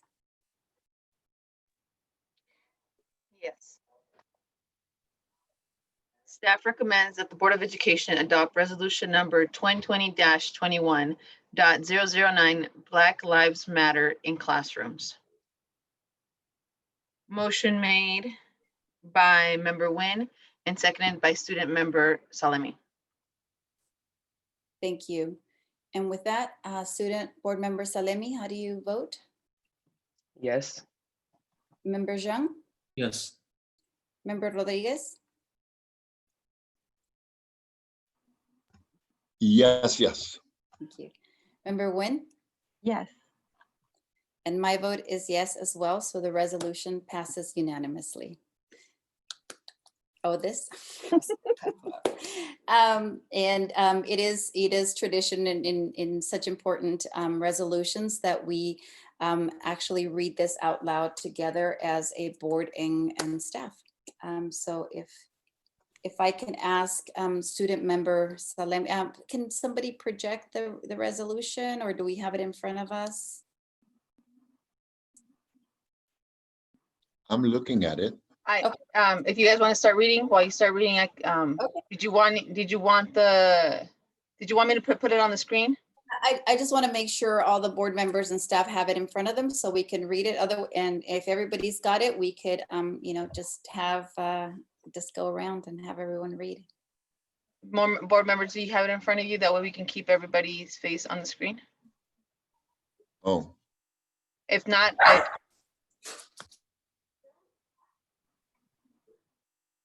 Ms. Gutierrez, just share it.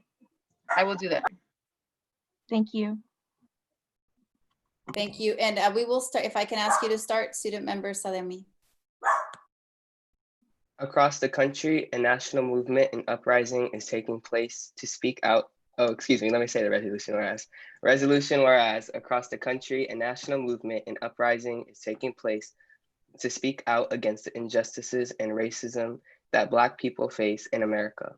Institutional and systemic racism continues to hold back Black people in America from succeeding. Institutional racism also takes place in our schools across the country, including schools at Newark Unified School District. And Member Nguyen? Whereas protests have arisen in many cities across the United States in response to the killings of George Floyd, Breonna Taylor, Ahmaud Arbery, and numerous other Black Americans. And you read the next one as well, Member Nguyen? Sure. Whereas the killing, discrimination, and harassment against Black people who identify with the LGBTQ+ community is wrong, unacceptable, and a compromise of human and civil rights. And Member Rodriguez, can you read the next three? Yes, ma'am. Whereas discrimination caused by race, such as a lower quality education, has no right in America. And whereas, according to Ed data at Newark Unified School District, Black or African-American students were the most suspended ethnic group in the district. And whereas only 70.8% of Black or African-American students graduated in Newark Unified School District. Member Zhang, the next two. Go ahead. And whereas the ethnic group with the highest number of chronically absent students in NUSD are Black and African American students at 15.7%. And whereas UNCF reports that African American students are less likely to be college ready. In fact, 61% of ACT tested Black students in the 2015 high school graduating class met none of the 4 ACT college readiness benchmarks, nearly twice the 31% rate for all students. And whereas Black and African American students at NUSC are underperforming at an alarming rate. Thank you. Superintendent Triplett, can you read the next two? Therefore, be it resolved, NUSD commits to taking the following action steps to address systemic and institutional racism. Be it further resolved, NUSD declares every second Friday of February as Black Lives Matter in Newark Day. This day will be a district-wide day show of support to African-American students, families, and staff members. On this day, the district encourages activities that teach about and celebrate the lives of Black people on all school campuses. For example, schools should hold assemblies and forums that educate students on race.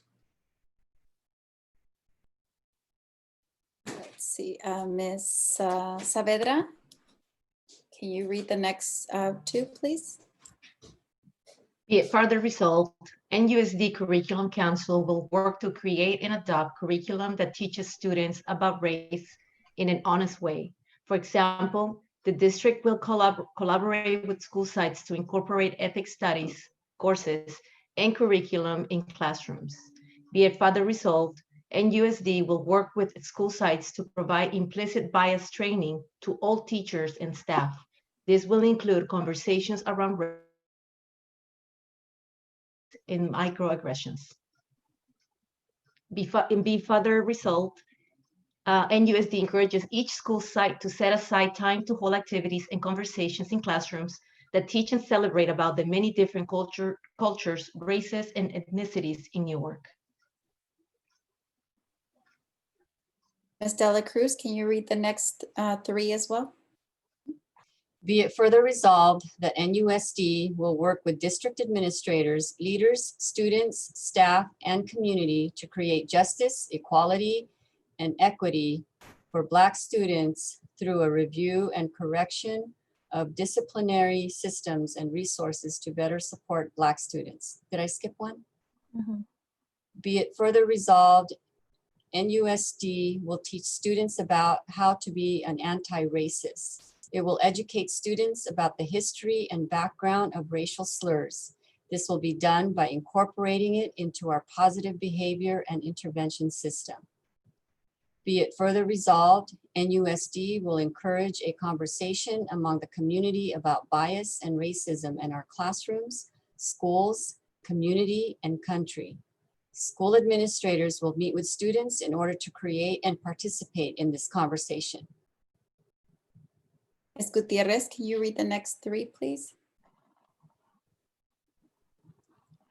NUSD will work with educators, school teachers, and the community to locate other forms of racial inequity in the district.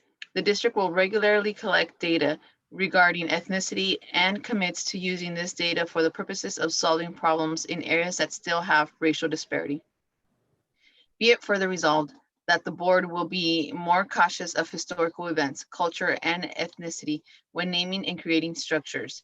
NUSD commits to addressing any symbol of racism. Be it further resolved that NUSD will locate and address biases, practices, policies that perpetuate injustice, inequity, and inequality in our schools. NUSD will also identify barriers caused by race that negatively impact this governing board, that negatively impact learning. This governing board will work to close gaps caused by race in the Newark School District. Thank you. And if that's okay, I'll read the last paragraph here, which is, be it further resolved, NUSD will create an equity task force that will work to identify problems caused by race in our schools and how we can resolve them. This task force will work to create actionable measures that school sites and the board can act upon. Passed and adopted by the Governing Board of Newark Unified School District on the 17th day of September, 2020, and the vote was unanimous. Thank you so much. Can I clap? Thank you. Thank you, everyone. And President Martinez, if you could just give us a minute, we'll be moving back. Everybody. Thank you. Thank you, everybody.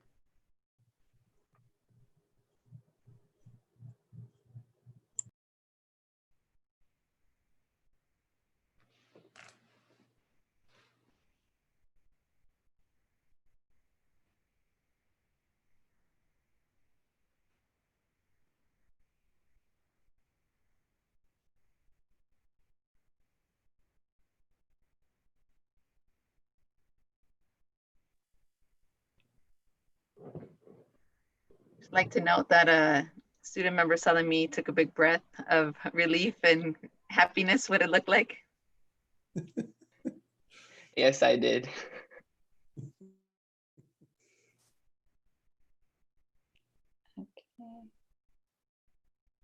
Great job, student board member Salemi. Thank you to everyone.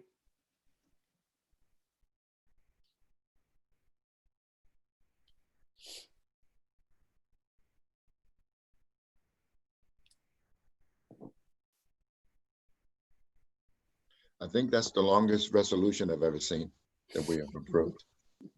And the best, in my opinion. And can I add, this is the second meeting that we've read one aloud, so we're doing some good things. That's great. Putting us to work, student member. All right. Thanks again. And I know this is a ton of work, and student member Salemi, you're a great champion of this. So thanks again. And so with that, we move to item 13.2, the learning continuity and attendance plan. And this is an information item. Superintendent Triplett. Thank you very much, President Martinez. So I'm going to ask for our Coordinator of Special Projects, Ms. Cervantes Fulp, to return. She's going to be speaking about this learning continuity and attendance plan, which has really been a unique situation for this year, where given the pandemic and all of the financial challenges that the state has provided additional funding for us to try to really address some of the learning loss of our students and really try to mitigate that. And so I'll turn it over to her to speak more about our plan thus far. Thank you, Dr. Triplett. This will be the last time today, so bear with me. So the purpose of today, or the purpose of this presentation, is really to provide our board with an overview of the Learning Continuity and Attendance Plan, which we are all referencing as LCP, Learning Continuity Plan, so that we don't confuse it with LCAP. And we really want to focus on the following items: the alignment of our LCAP goals as we were planning for the LCAP goals with the LCP focus areas. And we want to show how they both aligned. We also want to show how we took meaningful, we gathered and we had meaningful stakeholder engagement and input as the state allowed us to take into account whatever input we had gathered in the spring as we were in preparation for the new year before the pandemic. And then also finish up by giving you a quick overview of what is in our LCP with respect to action services, and also an estimated budget. And again, we'll have some time for questions and answers at the end. So we'll start with the alignment. As we were finishing up the year before so pre-COVID, our PAC and our DLAC and our stakeholders were being engaged in different events in efforts to come up with our new goals and our new actions and services for a new 3-year plan of the LCAP. At the time, we were looking at the 2020 to 2023 LCAP. We had actually solidified that we wanted to have 3 focus areas in the new LCAP, and those 3 focus areas, as you'll see on the left column here, were around student achievement, pupil outcomes, around engagement and school climate, and around conditions of learning. And so everything that we were discussing, we were focusing on how do we improve these 3 areas with services for our students. Pandemic came, everything shifted, and so now we were tasked with a new plan, a new charge, which is the Learning Continuity and Attendance Plan. In this plan had specifically sections that involve distance learning programs, learning loss, the mental health and social emotional well-being of students, staff, and families, pupil and family engagement and outreach, school nutrition, access to devices, et cetera, et cetera, et cetera. So what we're trying to show right here with this slide is how the new focus areas in our LCP do align with our LCAP goals. So once we were able to see that and notice that this was important for us, because as we move to think about, okay, our stakeholder engagement, we saw that with the alignment, some of the ideas and priorities that we had looked at and identified as we were planning for the new year, pre-COVID pandemic, those ideas still held true.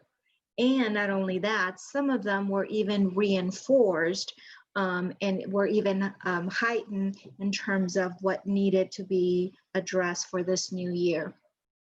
So for the new plan, the LCP, in terms of the engagement or the input that we gathered, what you'll see is that we compiled and we went back and we looked at all of the input we got from that we obtained from our DLACs and our LCAP PAC meetings throughout the year, and more specifically when we met with them in, I wrote here May, but it really was April, May, as we were closing the year in the pandemic situation.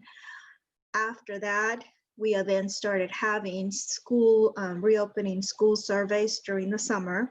So we've gathered that information. We also had a learning continuity and attendance plan survey. That was in August.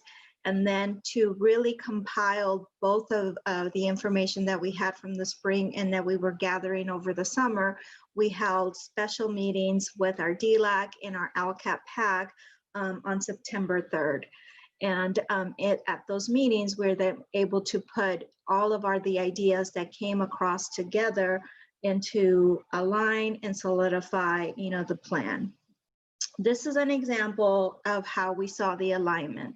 So what you see in this chart is, this is the chart that identifies the top priorities that both our DLAC and our PAC had decided on or determined were key services and actions for the 2021 school year.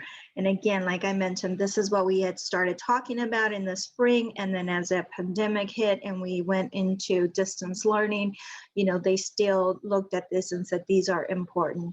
So under student achievement, you'll see 5 bullet items, and they're pretty much just kind of grouped in categories, but from ideas like continuing with iReady for math and reading comprehension, to making sure that we had extra math and ELA tutoring across grade levels, not just in elementary, to outdoor education and makerspace, and engagement in school climate. As you notice, the first bullet right here really was technology workshops for parents. And this was, again, pre-pandemic suggestions.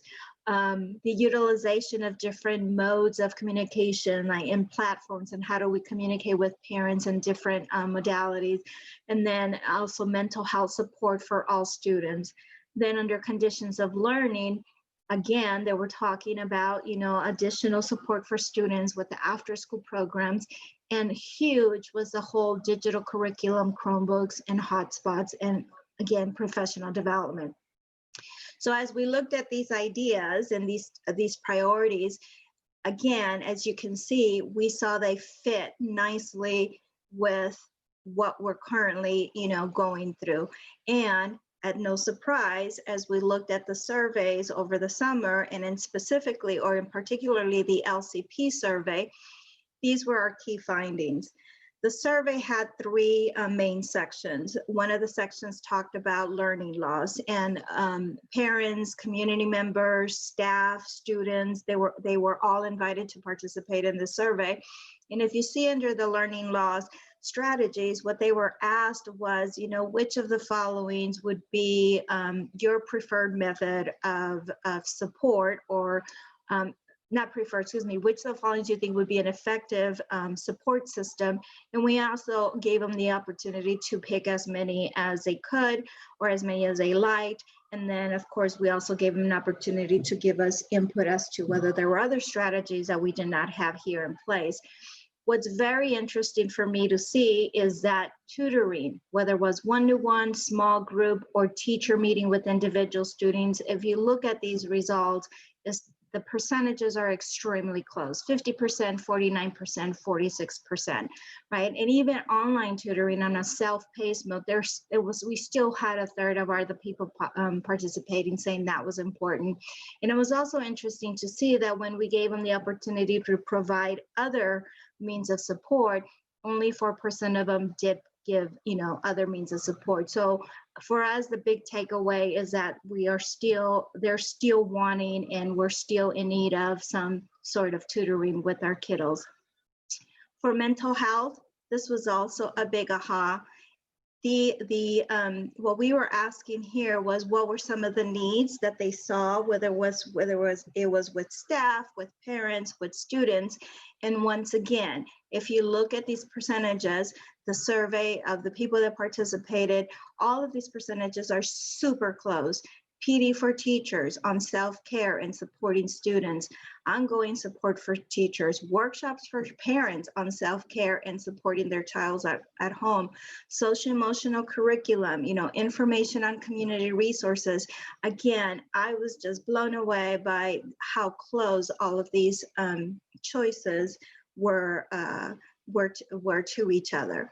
And the last strategy, or the last section in the survey, is we were asking, in the case that a child was either not participating or not engaging in his learning, whether it was via the distance, the synchronous, or the asynchronous, we were asking, what do you think would be the best, like the first choice of intervention, the second choice of intervention, the third choice of intervention, and so forth. And so this one was a little bit different. I wasn't able to per se give you percentages, but of the different choices that we provided, and by the way, we had over 1,000 people participate. I'll show the numbers in the next slide. But of the people that participated, 536 of them really said that the first tier of intervention could be something where there was a phone call from the teacher, the administrator, and the parent coming together and saying, okay, what is happening? Why is this child not participating or not engaging? As the second choice, it was interesting for me to see that, again, 366 of the people participating indicated that having a different options for students to complete and submit their work was critical. And 366 of them said that really that was probably better a first choice than a second choice.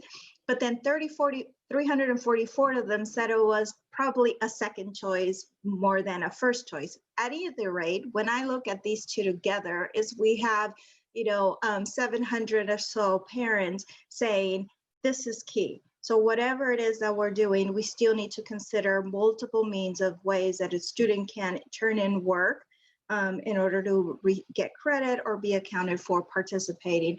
And then, of course, we talked about a family school contract.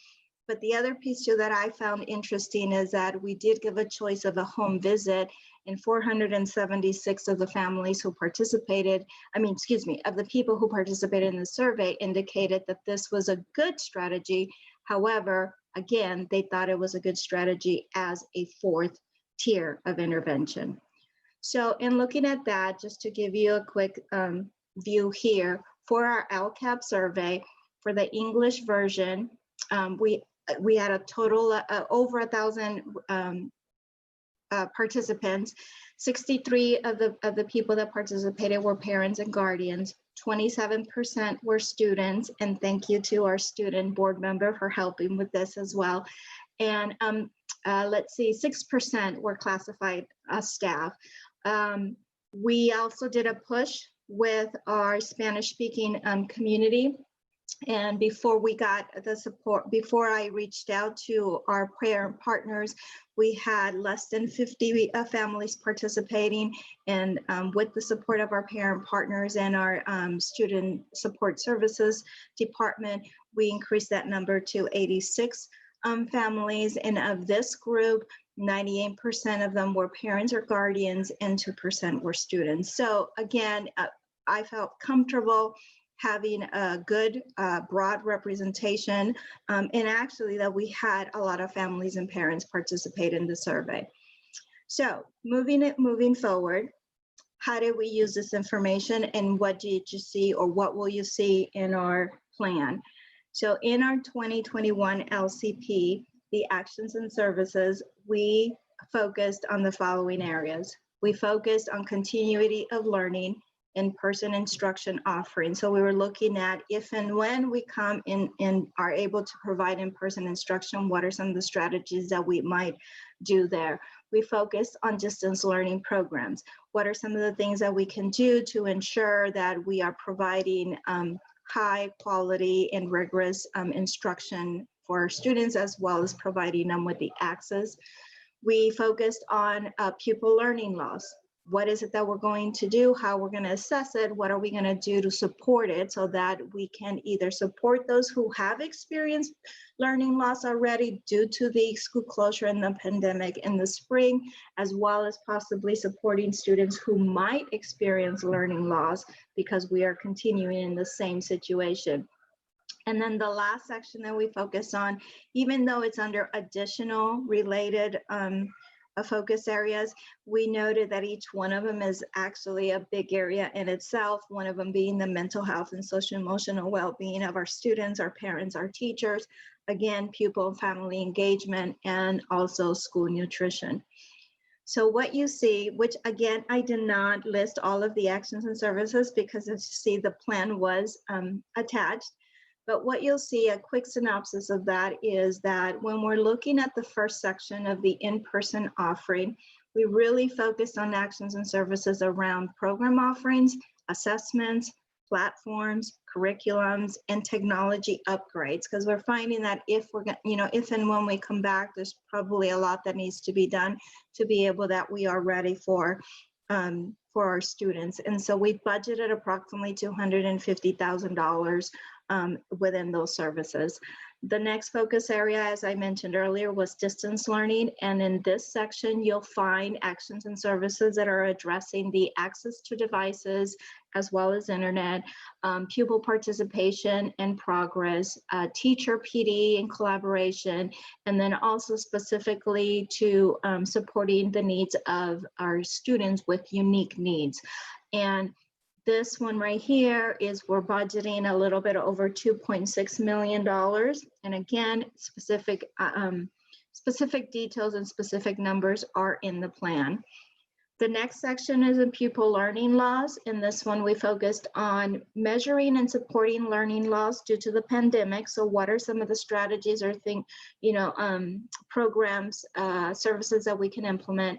Supporting learning loss and English language arts, English language development, and math. That this is one of the specific and required focus areas from the state.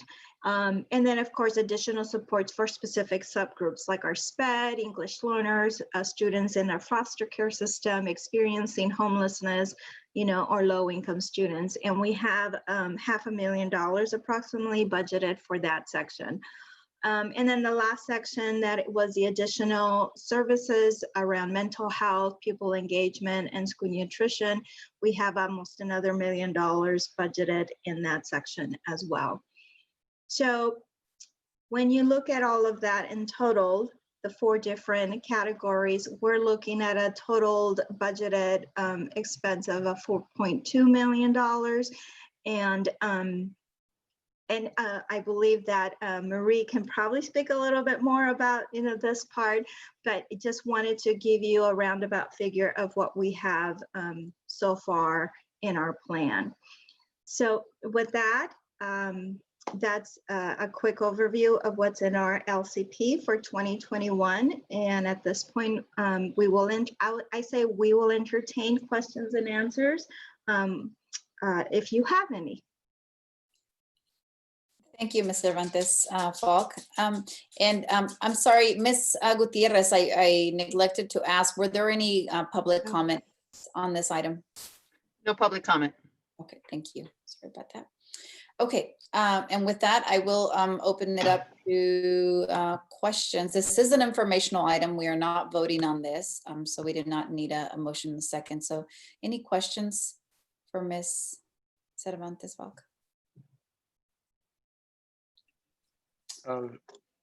Sorry, not a question, just a comment. I looked over the plan. I think it's covers a lot of the really important things, and Ms. Cervantes Falk did an amazing job on it. But she pointed it out too in the earlier slides, how like the stark, very close the numbers were in terms of the tutoring and the support for mental health. And I think that's a really important thing to note, because I know this plan is a guiding thing for one of the many things that guide the district and the board.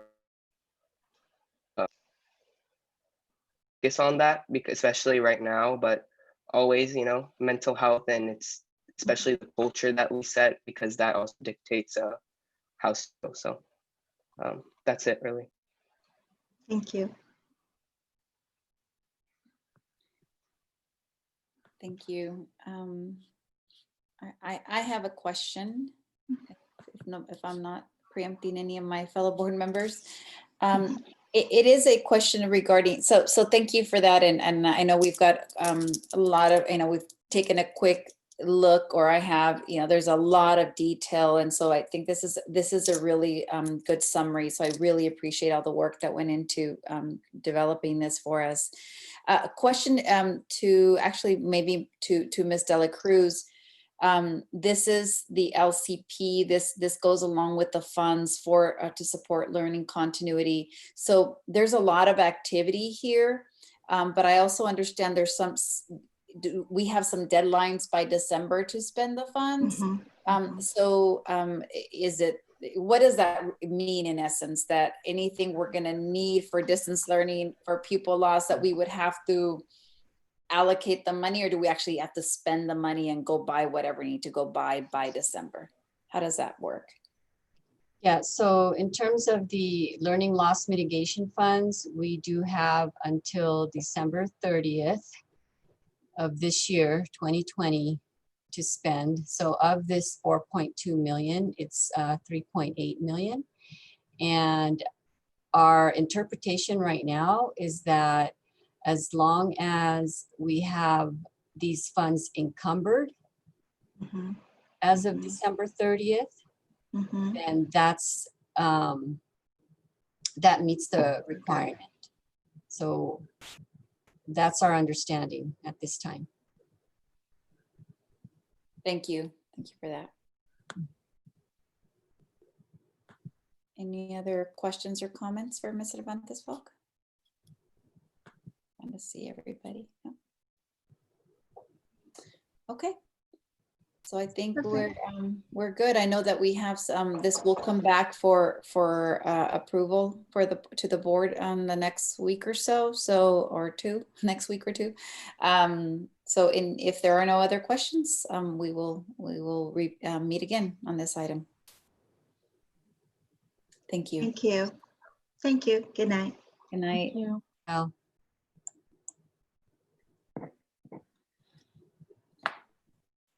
Okay, so we move to item 13.3, which is the award of paving contract, and the this is an action item, correct? We're voting on a contract on this one. Okay. Do we have any public comment on this item? No public comment. Okay. Thank you. And so, sorry, I was trying to where I have the actual verbiage on the language here. My system froze. I apologize.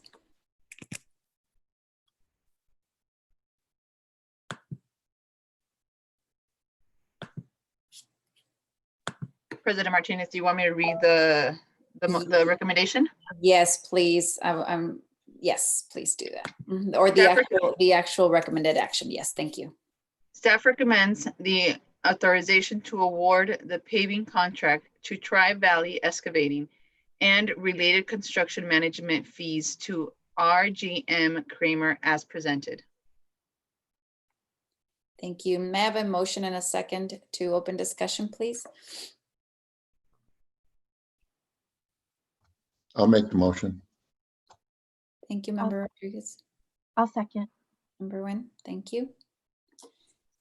All right, and so would this be, I'll hand this to Superintendent Triplett. Thank you, President Martinez. So I believe we have Mr. Caputo here to speak on this, and I think Ms. Dela Cruz will want to say a few words as well.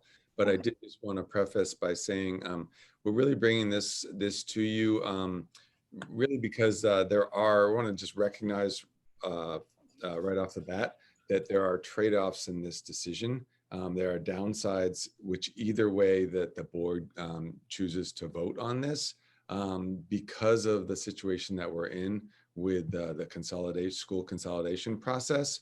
We just want to acknowledge that a downside to approving this, the paving contract, would be that it would be possible that we would be paving a property that may not have a school next year. And that definitely could be construed as using funds in a way that wouldn't be maximizing them. The flip side of that is that the board has charged us with really utilizing these grant dollars, these dollars, and using them expeditiously. And I know that that has been a concern of the board and the community, that funds have not been spent in an expeditious manner. There is it's a trade-off. The other thing is, if we wait, and I think Mr. Caputo will explain this a little bit more, we could pause and wait until the consolidation process plays itself out. However, the drawback of that is we would not be able to start the paving during the winter due to weather. And so we would really have to wait all the way until the spring, until weather improves. And Mr. Caputo can confirm, but I believe it would result in us having to go back to the drawing table with in the contract process. So I just wanted to preface by saying we're really asking for guidance here, and trying to be really transparent about the trade-offs either way. Ms. Dela Cruz, did you want to say anything else?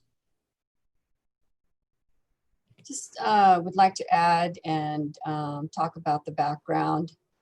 This is just a continuation of the last board meeting where the board had given us authority to review the bids that we received.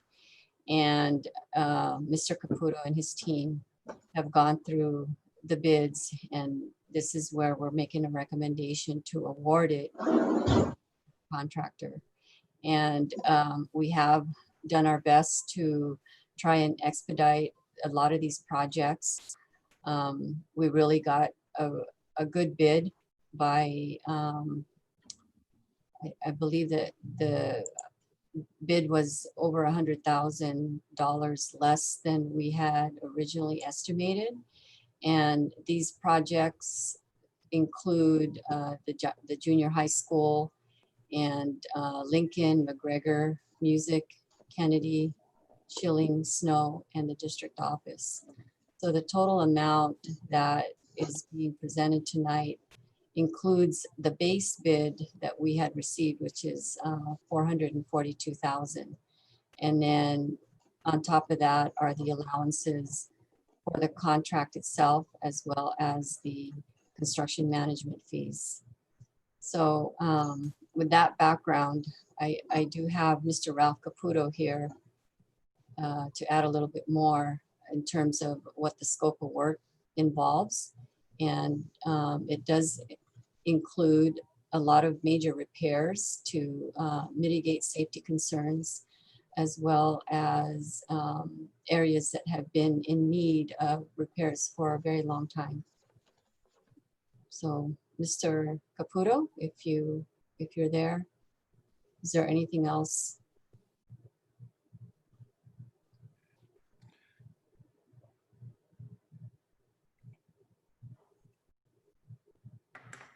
Good evening, President Martinez, Superintendent Triplett, trustees, community, and CBO Marie Dela Cruz. I am pleased at the opportunity to continue discussion on this item.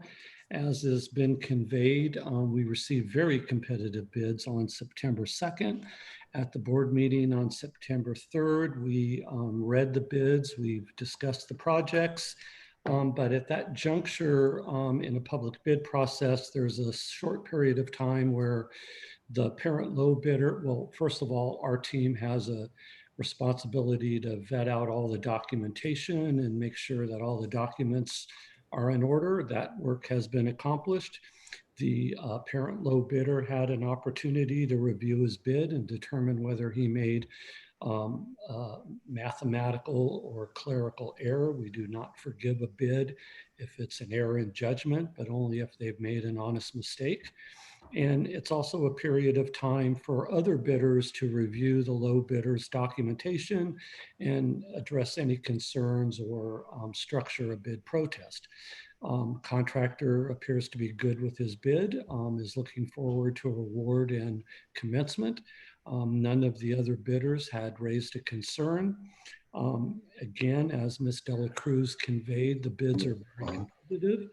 They follow exactly the scope of work that was in the district's priority list. The work at the various schools range from 36,000 to 60,000 at the junior high school. McGregor is at 50, but most of the work is within the 39 to 49 range per site. These are not extensive repairs. If the district does determine to consolidate, if it happens to be one of the subject campuses, it's also a long-term investment, not knowing what the district's purview would be on what to do with the site. There are certain, responsibilities the district has to maintain its properties. For instance, if you have a site that you may surplus, but it has leaky roofs, continuing failure of those roof systems can damage the whole building, and it's an investment that you lose inherently over time. To some degree, the pavement can be looked at very similarly. And I know we talked about the scope of the work at the last meeting where there were some concerns whether we talk seal coat, is it just beautification? And that's not necessarily the case.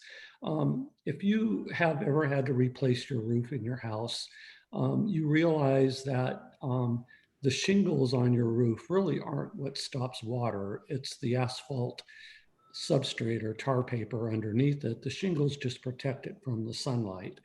In an asphalt condition, usually, and I know in school construction that I've been involved in for 40 years, I work in a lot of districts that simply don't have the funds to maintain their asphalt parking lots. And it's usually one of the items that is not as important as educational programs and safe and sound school environments. But to some degree, it is an investment in your total properties. And with an asphalt project, the asphalt, whenever you do new asphalt in a commercial or school parking lot or blacktop area, the recommendation is to do seal coats every 5 to 7 years. And if you don't, then not only the surface condition, but then the underlying soils and aggregate base rock sections also deteriorate. So this is really preventative maintenance in those small areas that we are doing seal coating. And it's really buying you time to where other funds can come into play to do more significant work or not have to worry about these areas for another 5 to 10 years. So there is a value there to the work that's being done because as you've seen in the areas that have major failures, they are unsafe, they are tripping hazards, there's loose gravel that not only creates puddling when cars go by with pedestrians, it's loose gravel that can get turned up in a tire and damage a car, hit a pedestrian. But moreover, the protective maintenance components of this project are to stop continued deterioration that in another 2 to 5 years would cost you significantly more to remove not only the surface, but the full section of 6 to 8 inches of aggregate base as well.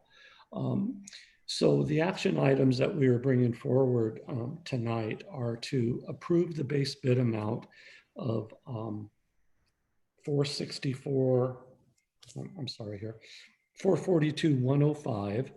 We are also, when we do work for schools, we try and provide full project budgets. So you're not just approving a contract for construction and at another agenda, contract for CM services, architectural services, DSA fees. It's our way of tracking the cost of an entire project. We also break it out where there's multiple sites by each site for budget purposes.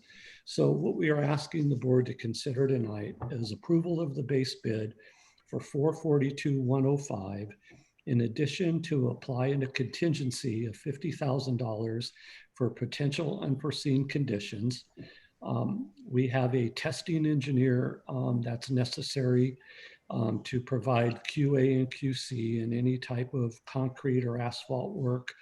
They test the compaction to make sure that the work is being done properly with instruments. They go out to the batch plants, they test the asphalt products and the temperatures at the plant and at the site before they're placed. And they also inspect the entire operation and test routinely. We have a proposal of 36,000, T&M not to exceed. We've budgeted 40,000. We've provided some advertising costs in the local papers and trade journals. We have a budget of 2,500 for that. Our scope of work was not only the management of this, but there is no architecture or engineer involved in this. We've developed and put out the bid specifications entirely. So you're not paying a separate architect fee, which is usually 10 to 15% of the contract amount of the contractor. So approximately 35 grand, 40 grand. And we have a small allowance of 5,000 just in case we need to bring in extra signage, barricades. So we're asking the board to approve a total budget of 594,605. The district allocated 500,000. So to that point and footnote, I'd like to add that there is a $25,000 allowance in the base bid.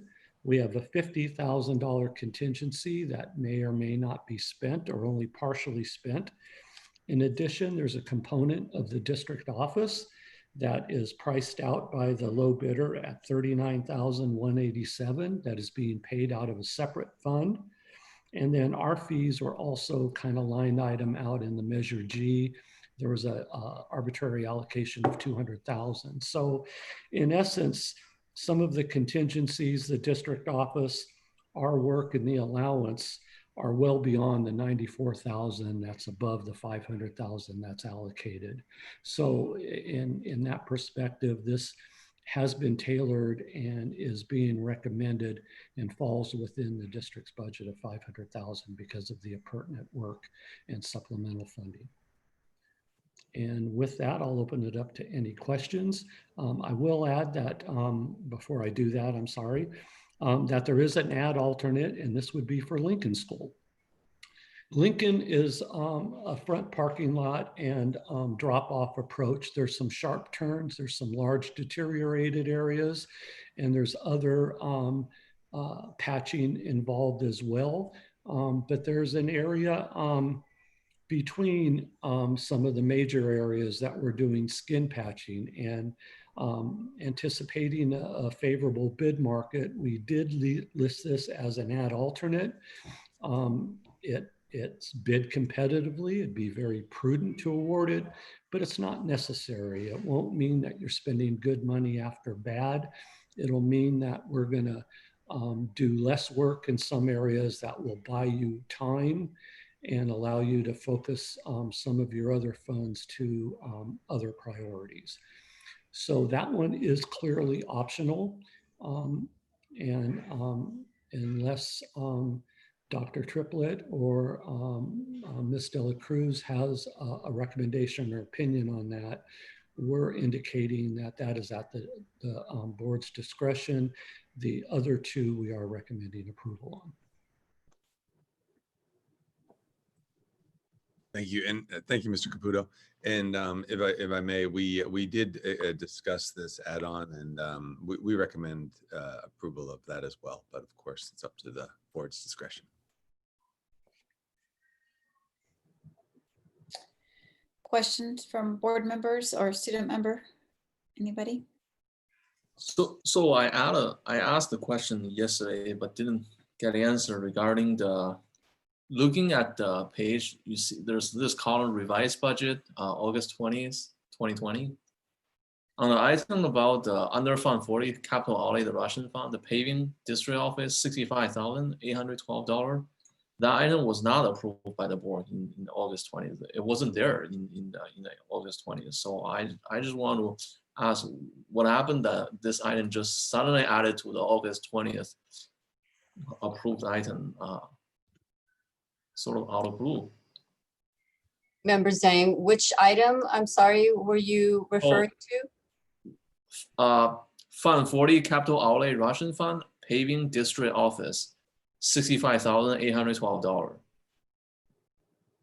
Oh, okay. So yes, no, that was not part of the bond project. This was a project that we had added because for cost efficiency, and it's not part of the bond project.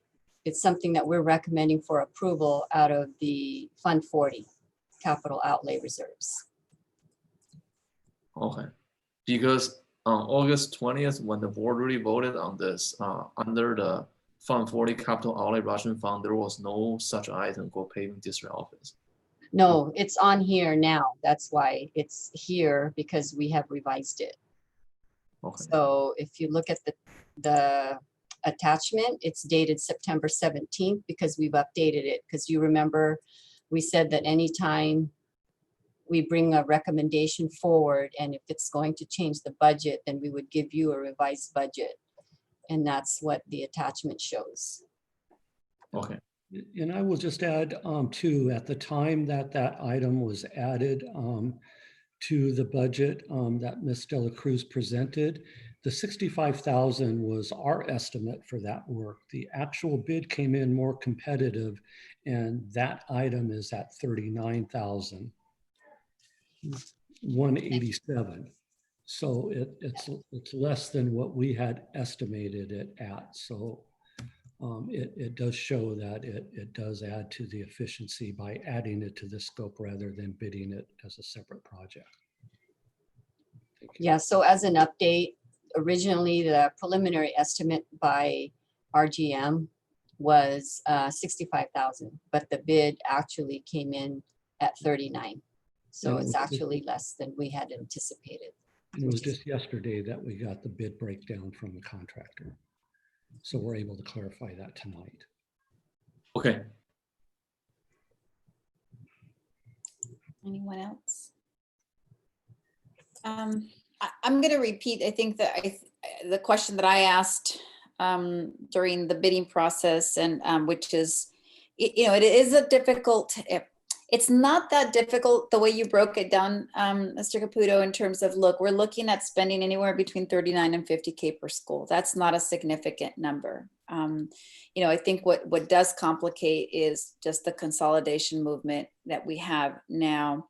And so one of the questions I'd asked is, how much of these or which ones of these are really safety related? I totally get the preventative maintenance, and actually I'm a huge and firm believer that we should be doing that. And I don't know when the last time we did that we did a sealant coat for any of our campuses. So be curious to if we actually have an answer for that.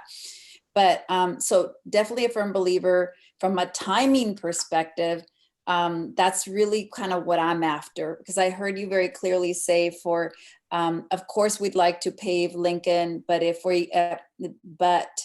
it's an optional for now, can that wait? And then again, as we go through the list of some of these other elementaries, which of those are truly safety related items versus, yeah, I'd like to get the substructure, protected, but can it wait, 6 months, 9 months?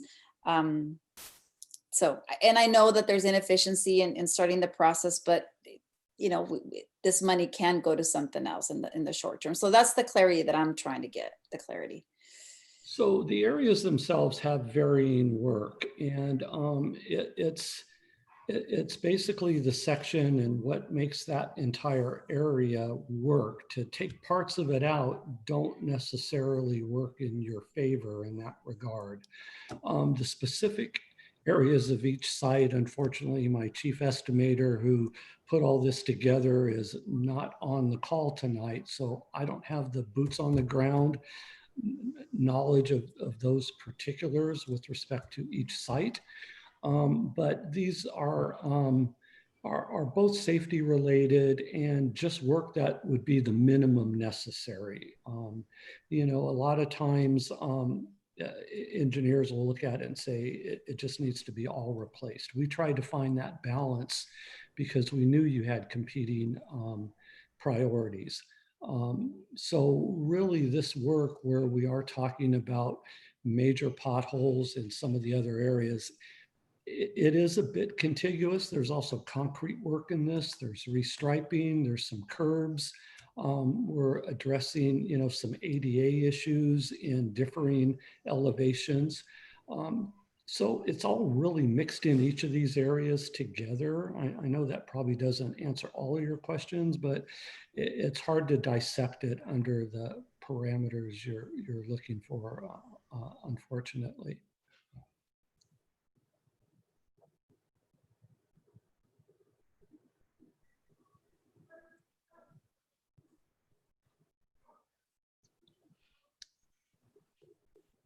You're on mute, President Martinez. Sorry.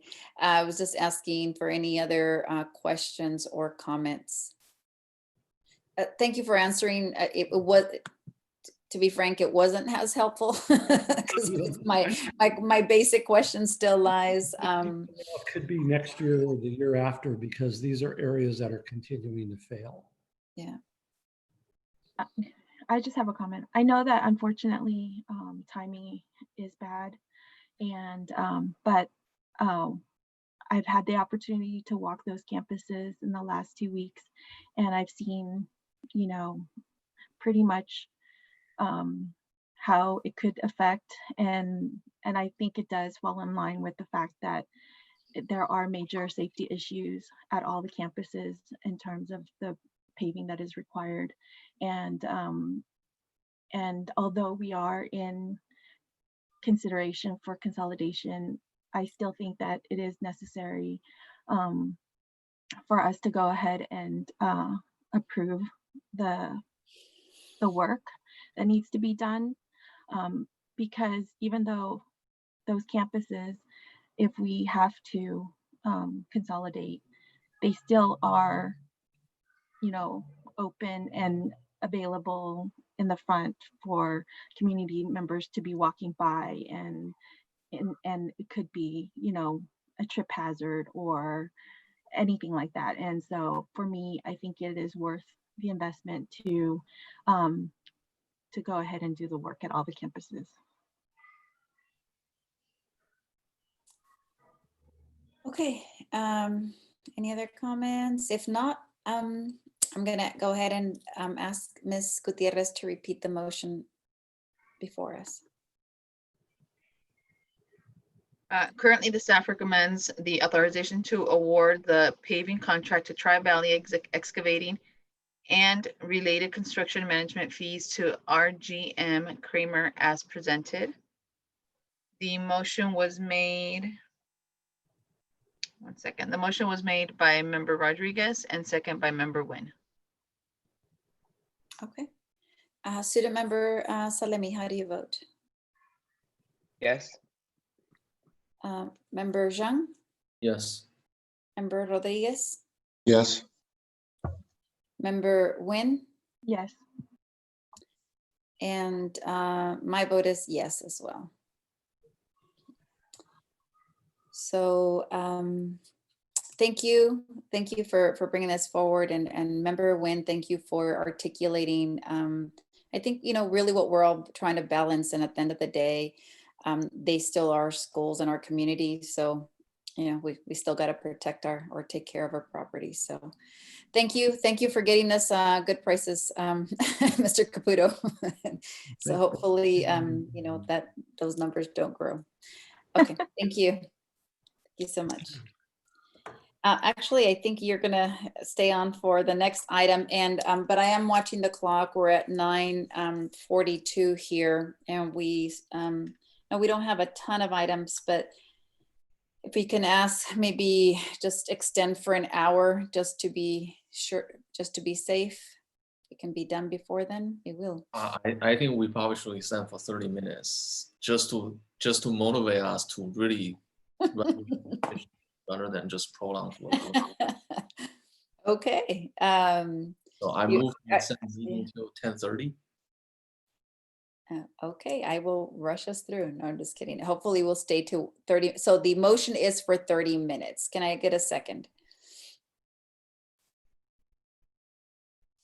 Student Board Member Salemi, come on, I see that smile. I second that motion. Okay, thank you. All right, and let's take a vote. Student Member Salemi, Yes. Member Zhang, Yes. Member Rodriguez.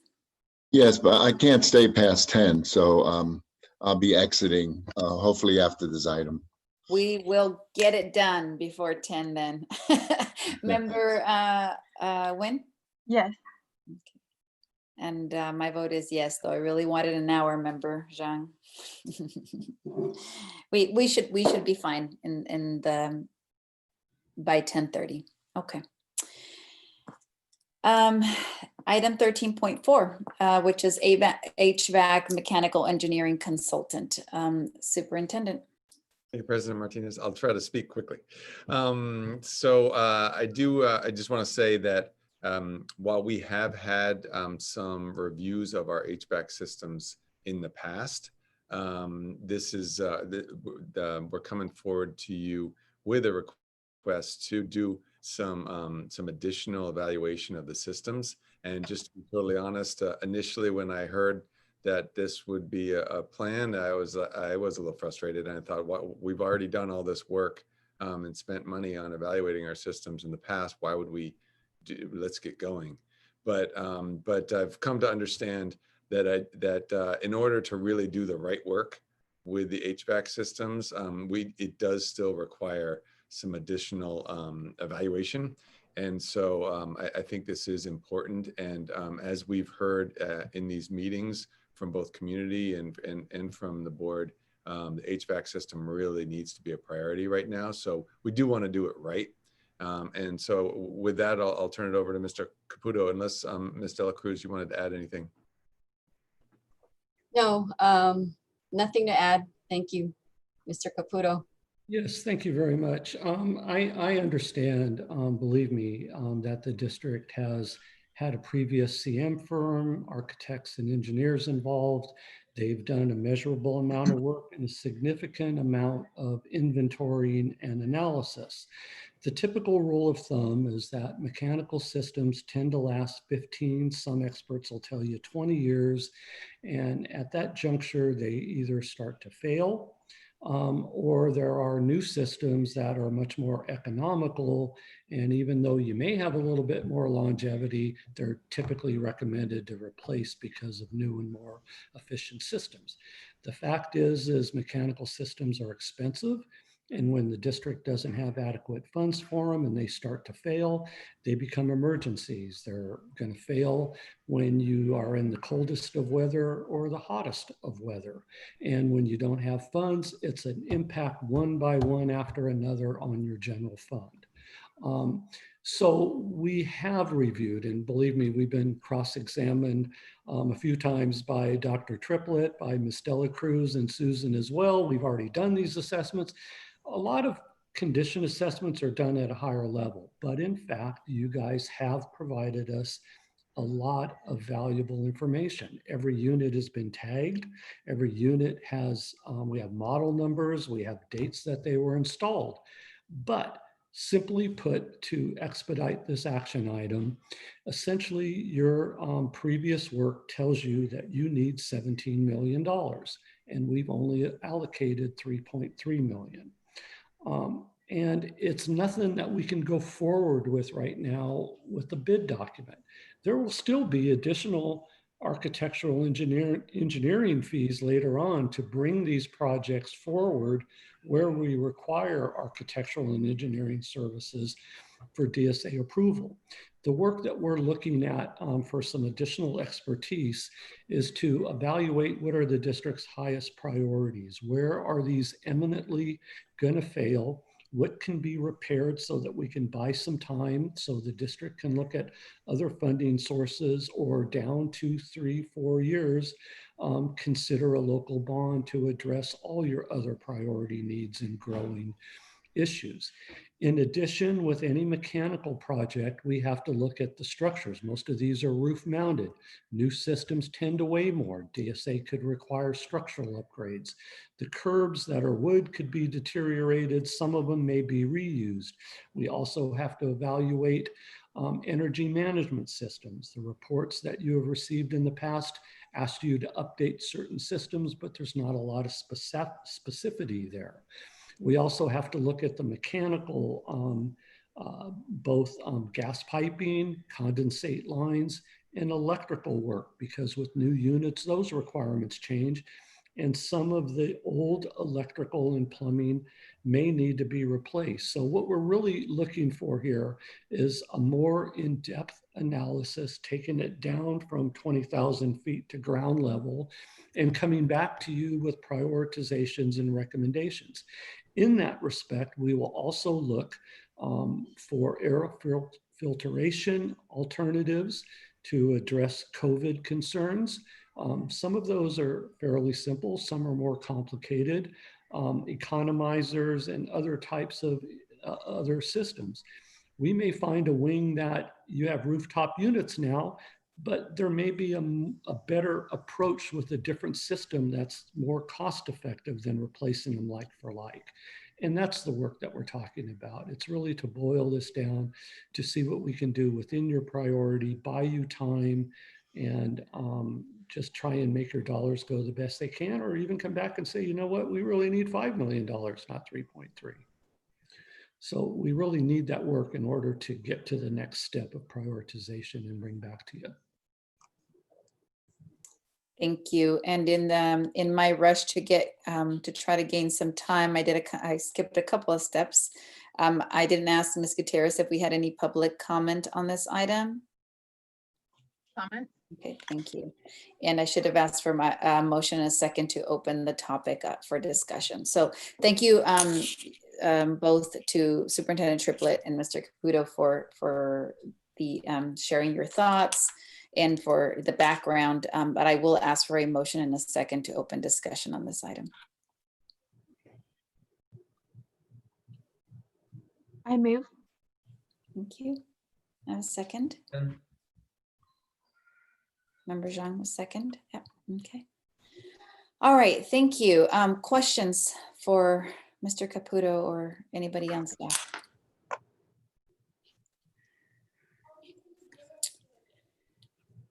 I don't have do you have a question? Go ahead. Go ahead. No, go ahead. No, I don't have a question. Gosh, I mean, this one's hard for me because it's $52,000 for an assessment of all the campuses again. And I feel like I just need us to remember this moment, because moving forward on items like this specifically, when we go out for evaluations on facilities and making sure that, you know, we are asking for the right assessments, because obviously we didn't do that previously. And understandably, I mean, that was, you know, 7 years ago in 2013. But I just feel like now that we have to redo the assessment in order to prioritize, when that assessment should have been done, and we should already have a prioritization list made ready for Mr. Caputo and his team to be able to, you know, start assessing and manage these projects. But here we are again. So just a comment. Yeah, my comment / question is along those lines. Say again, I'm sure we all had that 50K. What can I just buy something with the 50K, right? But you know, as you read through the history or the background, and you mentioned something, Mr. Caputo, you know, the last time this was done in 2013. So I think it's a question of making sure that we are getting the right type of assessment, but then moving on it, right? Because if maybe we got some of the right information, but we sat on it for, 7 years, it's no longer relevant, right? So I think it's it's twofold. It's making sure we actually have a plan and we execute. That's been one of the biggest things that we hear from our community is we've got this money. Why are we sitting on it? Why haven't we spent it? Right. So I think that I think it's something that we need to do, based on what you explained, and I think the fact that our plan is 7 years old. So question, because I know you mentioned, back in 2013, the price tag was 17 million. Obviously we've done some things. So would we expect out of this new evaluation to say, okay, here it is, moment in time, 2020, here's really what you've got to do. I know you only have 3.3, but so here's our priorities and here's what's left. Is that what we would expect to see? Yes, in fact, I don't want to discount the work that you guys have done and paid for. I think it was done right. I think it was very valuable. When you do an assessment for a large local bond or for state funding, you typically do a high-level assessment to show what your overall needs are. Usually those assessments are recognized in the trades or school districts that do a lot of work that an assessment isn't always done in one bond measure or with state funds. It's usually a master plan that may take multiple years and multiple bonds in order to accomplish. One thing I will say is I have talked to the engineer and he knows how budget conscious we are. And he has taken to heart the work that has been done. He's not going to do a new evaluation. We're just looking at updating it. The evaluation was done in 2013, but the district has done work since. Some of that has been updated, but it's still the work that, I guess that another way to look at this is we could come with full architectural services that would include this as a component, but we feel like we need to ferret it down, and it's more of a prioritization with the limited funds we have, the fact that your next opportunity for a local bond, depending on the economy and state programs for supplemental funding, are probably 2 to 4 years away. So what we have to do is look at where can you best spend your dollars and buy time 4 or 5 years down the road. Even if the district had a November bond, you wouldn't have funded it until springtime. You would take about a year of design and DSA approvals and then bid and construction. You're still looking another 2 years out. You did a fair amount of work in, I think, 2014 through 16 that is understood. And so it's really just taking it down a notch so that when we go out and look for architectural and engineering services, we're not recreating the wheel. We're giving them a specific target of where the priorities are. So I think in the long run, you'll find cost efficiency in this approach. And I will add that the engineer unfortunately went on vacation and is just back today. He did acknowledge as he's running away on vacation for a week that, some of the last information we forwarded him is valuable and he will be as cost efficient as he can in helping us work with administration to deeper dive and help, prioritize what is best for how we can best spend the funding. It's kind of frustrating, not to interrupt, hopefully. Hopefully you were done. Over the years, you get consultant after consultant, and it seems like they just, it's frustrating sometimes.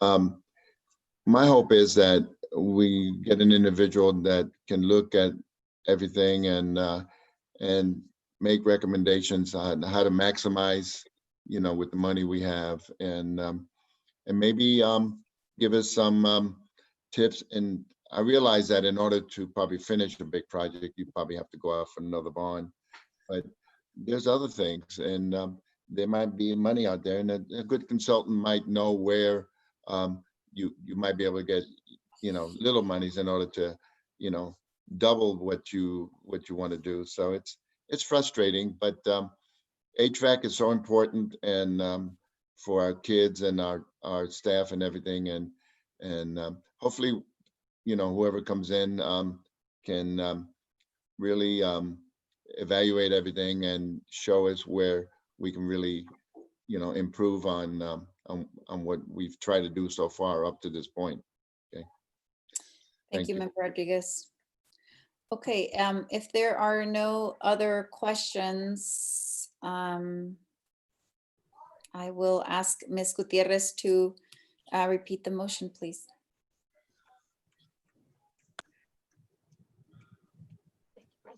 President Martinez. And the current motion is that staff recommends approval to authorize expenditure not to exceed $52,000 to McCracken Woodman, a mechanical engineering firm, to assist the district to further analyze existing HVAC equipment and prioritization options. Motion made by Motion made by Member Nguyen, second by Member Zhang. Thank you. Student Member Salemi, how do you vote? Yes. Thank you. Member Nguyen? Yes. Member Zhang? Yes. Member Rodriguez? Yes.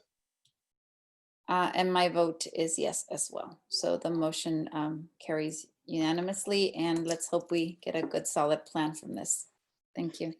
Not to interrupt, but I'm gonna have to exit. Okay. I did have a request, but I'll call you next week, President Martinez, and discuss an item that I would like to consider putting on the next agenda. Absolutely. Thank you. You guys are awesome, and hopefully the rest of the meeting you can get done before 10:30. Very Have a good night. Thank Thank you. you. Take care. And student member Salemi, we know it's a school night, so if you need to drop off, you're welcome to do that. We're almost done, but we'll definitely leave it to you. Okay. Thank you. Okay. All right. Thank you, Superintendent and Ms. Dela Cruz. Item 14 is the consent agenda personnel items. May I have a motion and a second to approve items 14 point, sorry, any public comment on this, Ms.? No public comment. Thank you.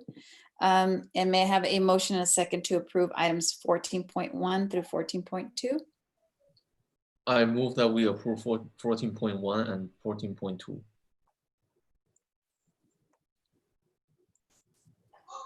I second. Thank you. All right, and Member Zhang, how do you vote? Yes. Member Nguyen?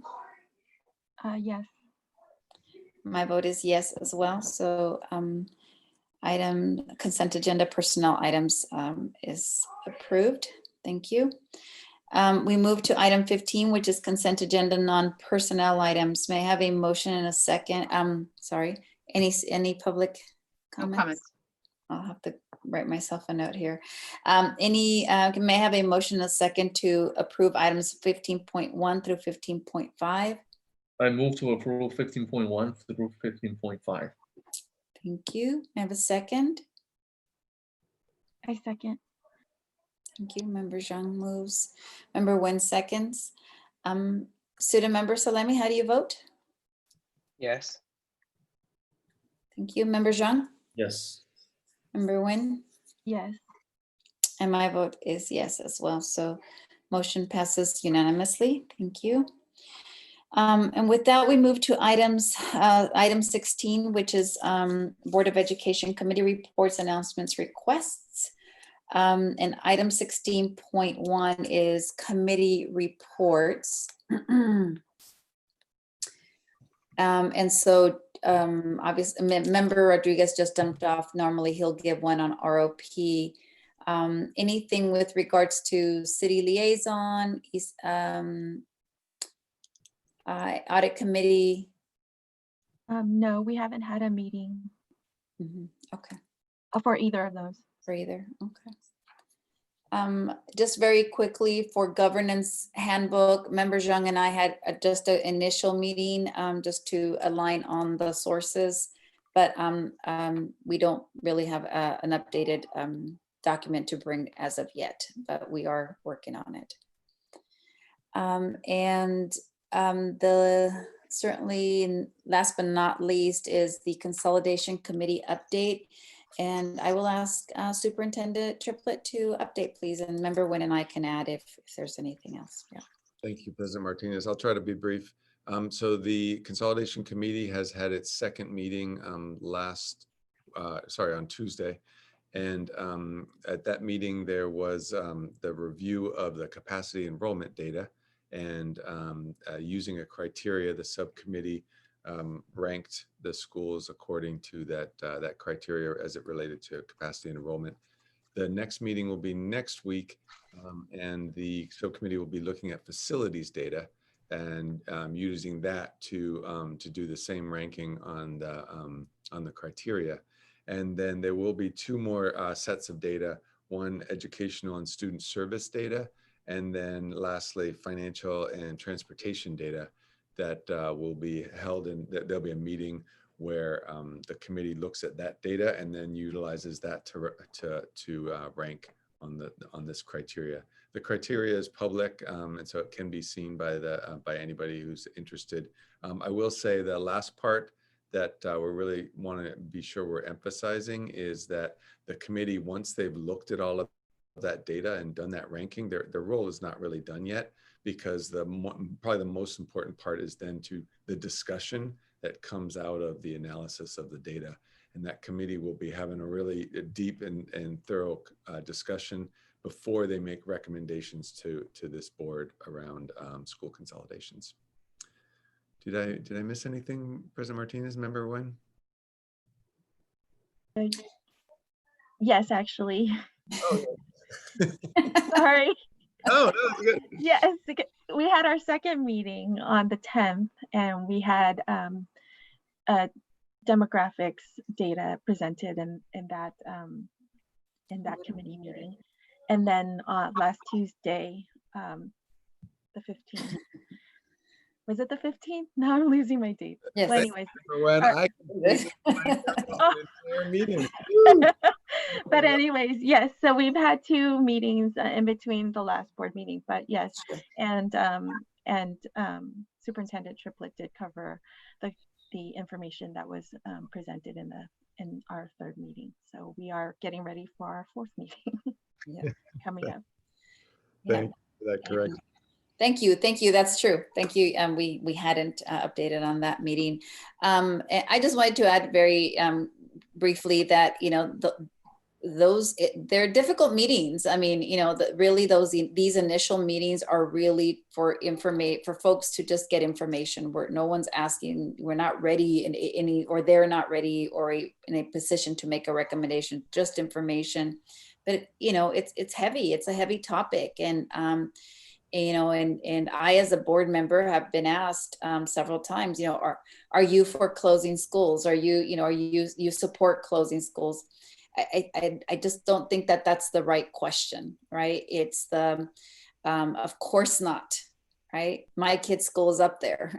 So it's an emotional decision for everybody, no matter how objective we're trying to make this process. And I just wanted to say that out loud, because it's a really difficult thing for all of us. But I really applaud, the parents and the folks that are at the table that aren't in as many conversations as we all have to have, and really appreciate their time and their sincere effort to understand what is the data and what's that decision that they're trying to arrive to. So anyway, thank you for the updates. I think they were on point, but just wanted to kind of acknowledge how difficult this process is. Thank you. Okay, so I think that was the last on the committee reports. Item is 16.2, Board of Education announcements requests. I'm going to go ahead and go to you, student member Salemi, first, in case you wanted to jump off? Go ahead. Just to be really quick, I just want to congratulate everybody at the district in here. We're a little bit over a month with school being done, and I think we have a great group of people here. You know, so many of the questions, there's so many questions that I have in my head, but they get asked first right away. So, you know, just thank you to everybody here, and thank you, Superintendent Triplett. I didn't get to say it earlier, but for bringing in Margaret, it was a great addition to your report. Thank you, guys. Good night.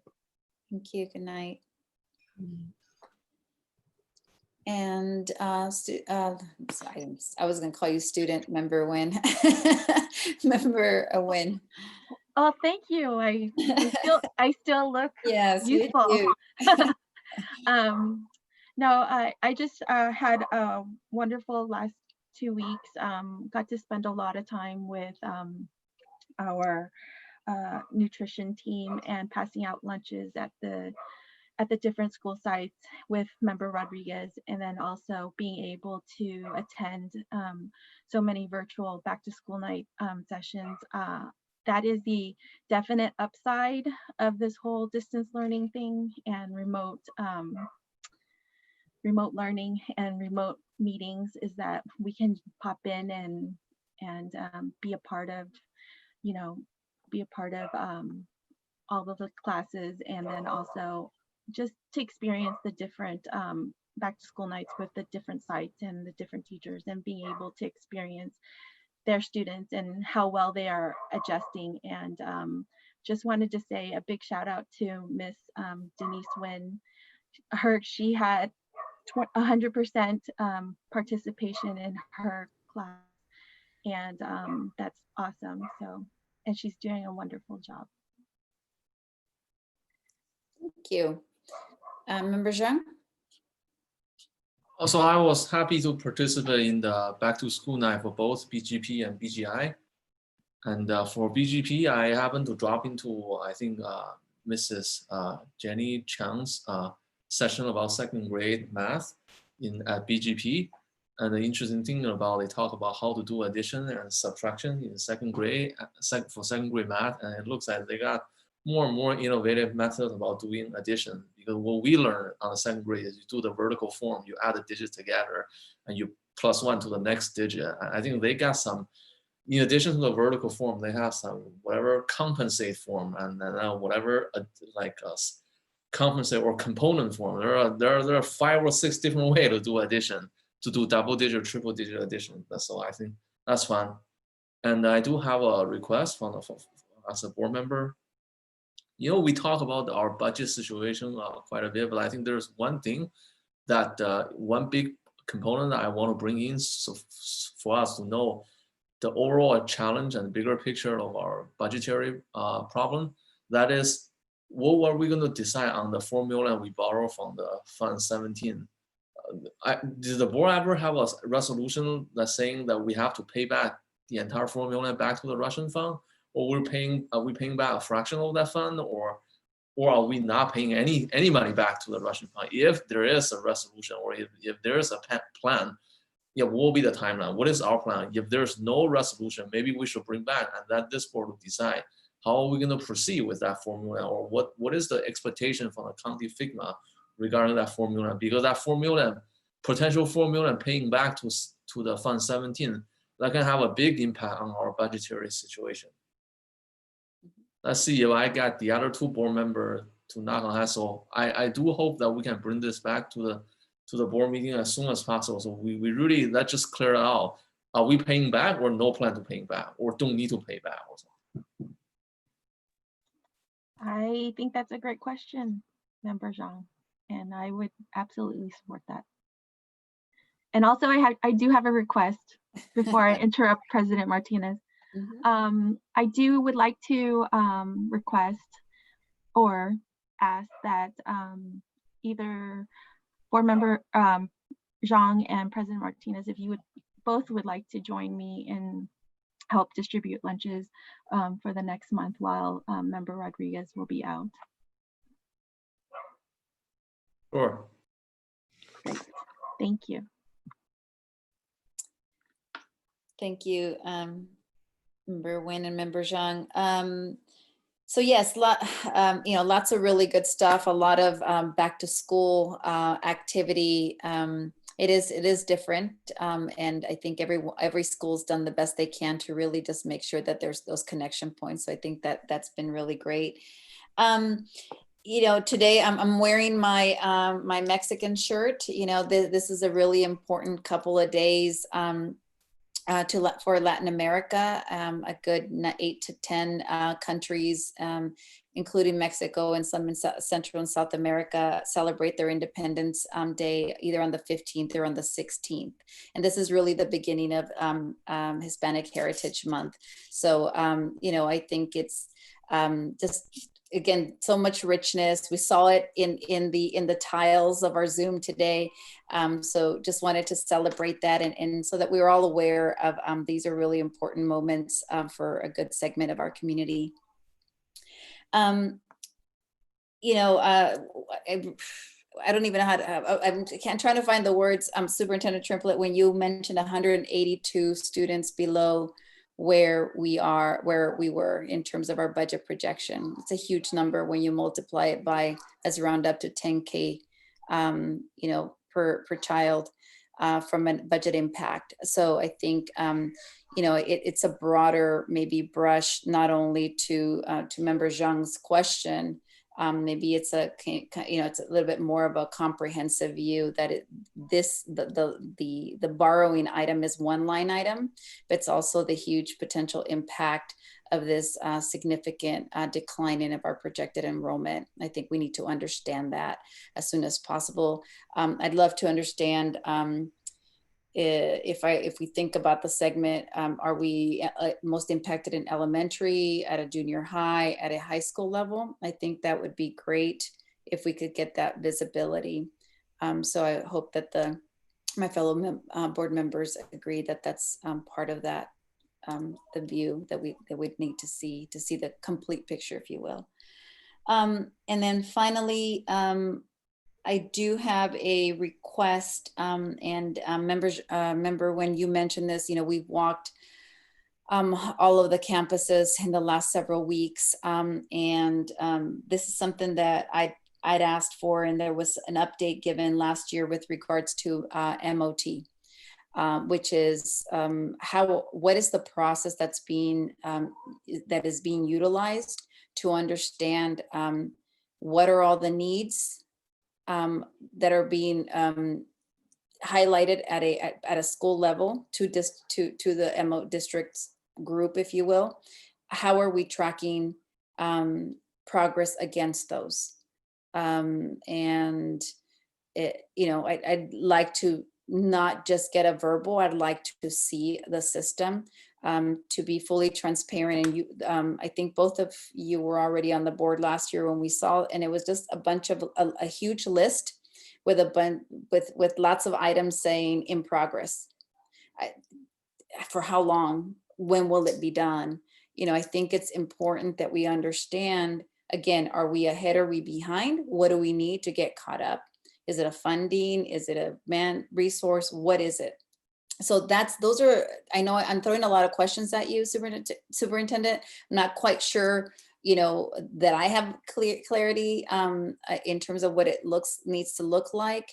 But I would hope, Member, when you and I again saw those, and Member Zhang, you've been at our campuses too. So I hope you support that, that we'd like to see that as well. My main concern is that issues at facilities are not getting addressed, and that employees or staff is discouraged to open work orders. So my thing is, I would really like to see a report that has open work orders on a monthly basis, and the amount of closed work orders, what is open, what is closed, and the duration of the open tickets.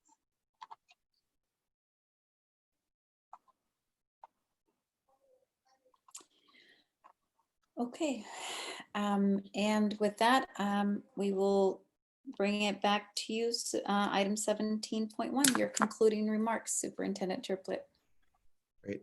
Thank you all for those, for lifting up those requests. And I was taking notes because we'll definitely follow up on those items, and we'll work with you to figure out the best way to present that information to you. I know it's late, so I don't want to hold us too long, but I do want to just give a shout out to Member Nguyen and Member Rodriguez for the unbelievable amount of support they're giving to the lunches every day. Every day we, myself and Ms. Gutierrez, get a text of like, hey, where can we go today? We want to help.